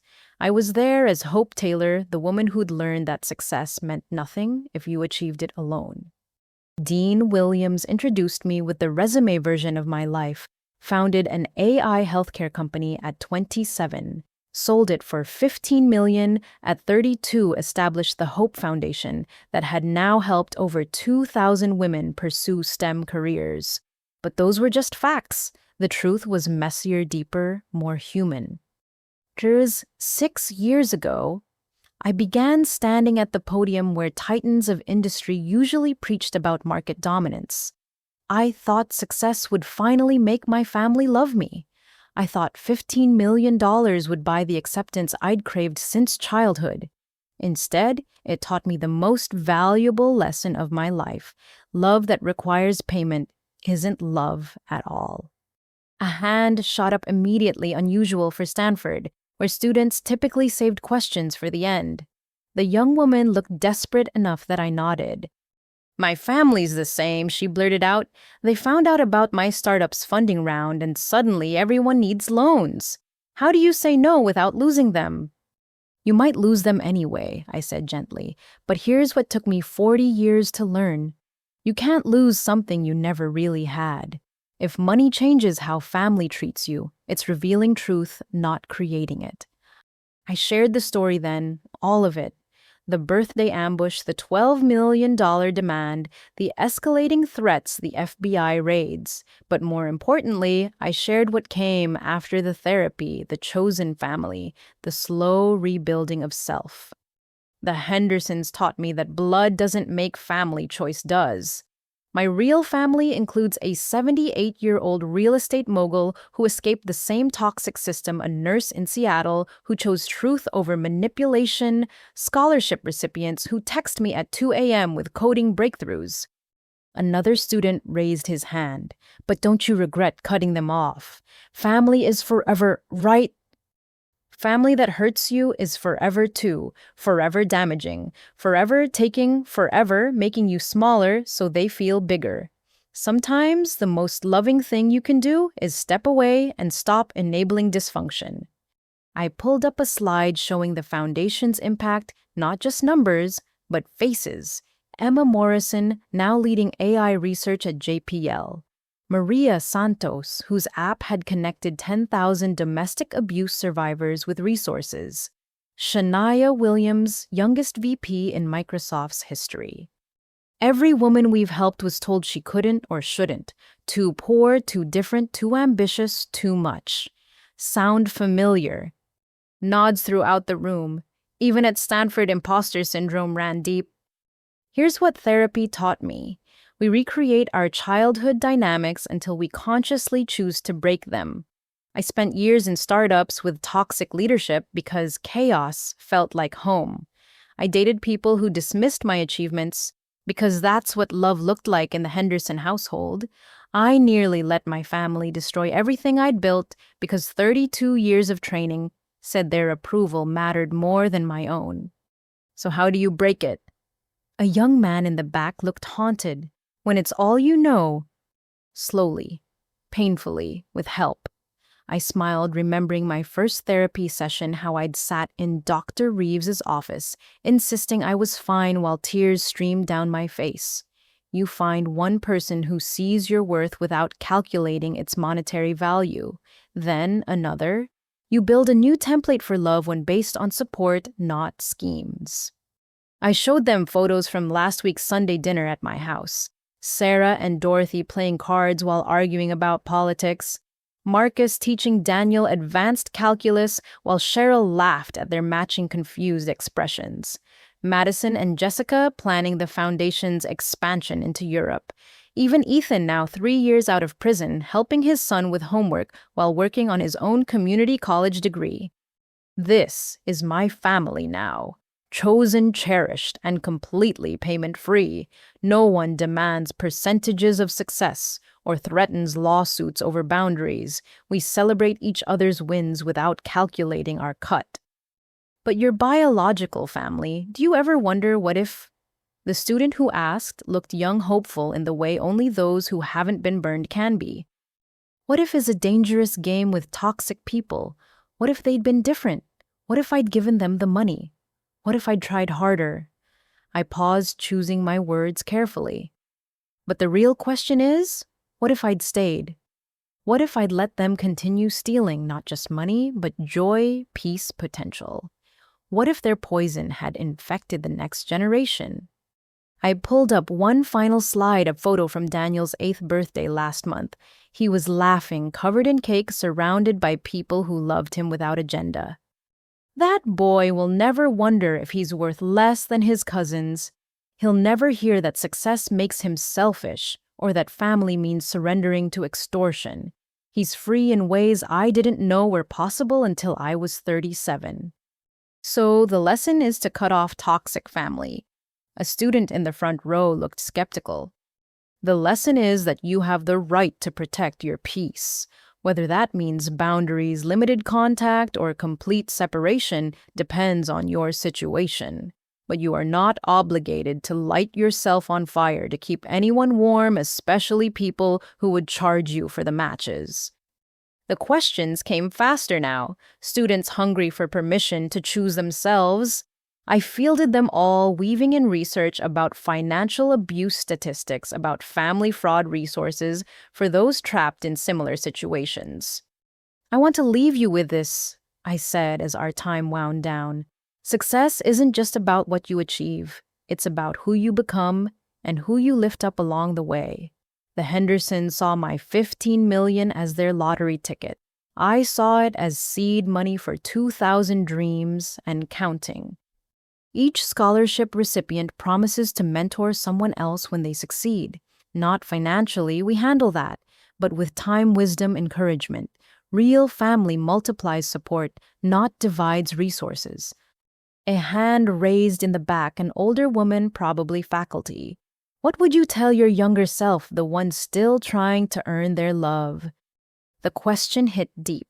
I thought of 25-year-old Brooklyn coding through the night, believing the next achievement would finally be enough. I'd tell her that she was already enough, that love shouldn't require a resume or bank statement, that the family she was killing herself to impress had already decided her worth and were wrong. My voice caught slightly. I'd tell her to stop auditioning for a role in their dysfunction and start writing her own story. And if she didn't listen, she didn't. It took $15 million and federal charges for me to finally understand. But maybe that's okay too. Sometimes we need to learn lessons the hard way to really own them. My pain became 2,000 women's possibilities. That's alchemy worth achieving. Dean Williams stood for closing remarks, but a student's voice rang out, "Wait, what happened to the 12 million they wanted?" I laughed the sound, free of bitterness after years of therapy. It's funding dreams. Every dollar they demanded is now a scholarship, a safe house bed, a small business grant for survivors. They wanted to steal futures. Instead, they accidentally funded them. The best revenge is massive success, the student pressed. The best revenge is no revenge at all. It's building something so beautiful that their ugliness becomes irrelevant. It's choosing hope over hatred creation, over destruction, lifting others instead of tearing anyone down. The applause started slowly, then built to something thunderous, but I wasn't done. Well, one last thing, I called out as students began to stand. If you're sitting here thinking about your own family dynamics, your own struggles with boundaries and balance, you're not alone. The Hope Foundation has resources. My email is public. Use it. Because breaking cycles of dysfunction isn't just personal healing, it's generational change. After the talk, students lined up with questions too personal for public discussion. A young woman whose parents had drained her college fund for their gambling debts. A man whose siblings threatened to out him if he didn't share his signing bonus. Story after story of love weaponized into control. It gets better, I told each one. Not easier, but better. You learn to spot real love by how it feels light instead of heavy, free instead of costly. Marcus waited by the exit, having driven up from Los Angeles, where he now guest lectured between visits. We'd built our relationship slowly over 6 years, monthly coffees becoming weekly calls, becoming the gentle father-daughter bond Caroline had stolen from both of us. "Proud of you," he said, simply falling into step beside me. For the talk. For the truth. It's harder to share than any algorithm you ever coded. We walked through Stanford's campus past buildings where I'd once attended conferences, desperate to network my way into belonging. Now I belong to myself first, everyone else second. My phone buzzed with texts from the family group chat, the real one, not the Henderson manipulation machine. Sarah sharing photos from her new Hope House opening. Madison celebrating a scholarship recipient's PhD defense. Dorothy at 103 sending her daily motivational quote, "Family isn't blood, it's who shows up." "Dinner," Marcus asked. "The whole group's meeting at that Vietnamese place." "Perfect." As we drove toward San Francisco, I thought about the journey from that birthday party ambush to this moment. 6 years of legal battles, therapy sessions, and conscious rebuilding. 6 years of learning that love didn't require payment plans. The Hendersons had been right about one thing. Family is forever. They just never understood that forever could be a promise or a prison, and we get to choose which. I chose the promise to use privilege for purpose, to turn pain into possibility, to build the family I'd needed but never had.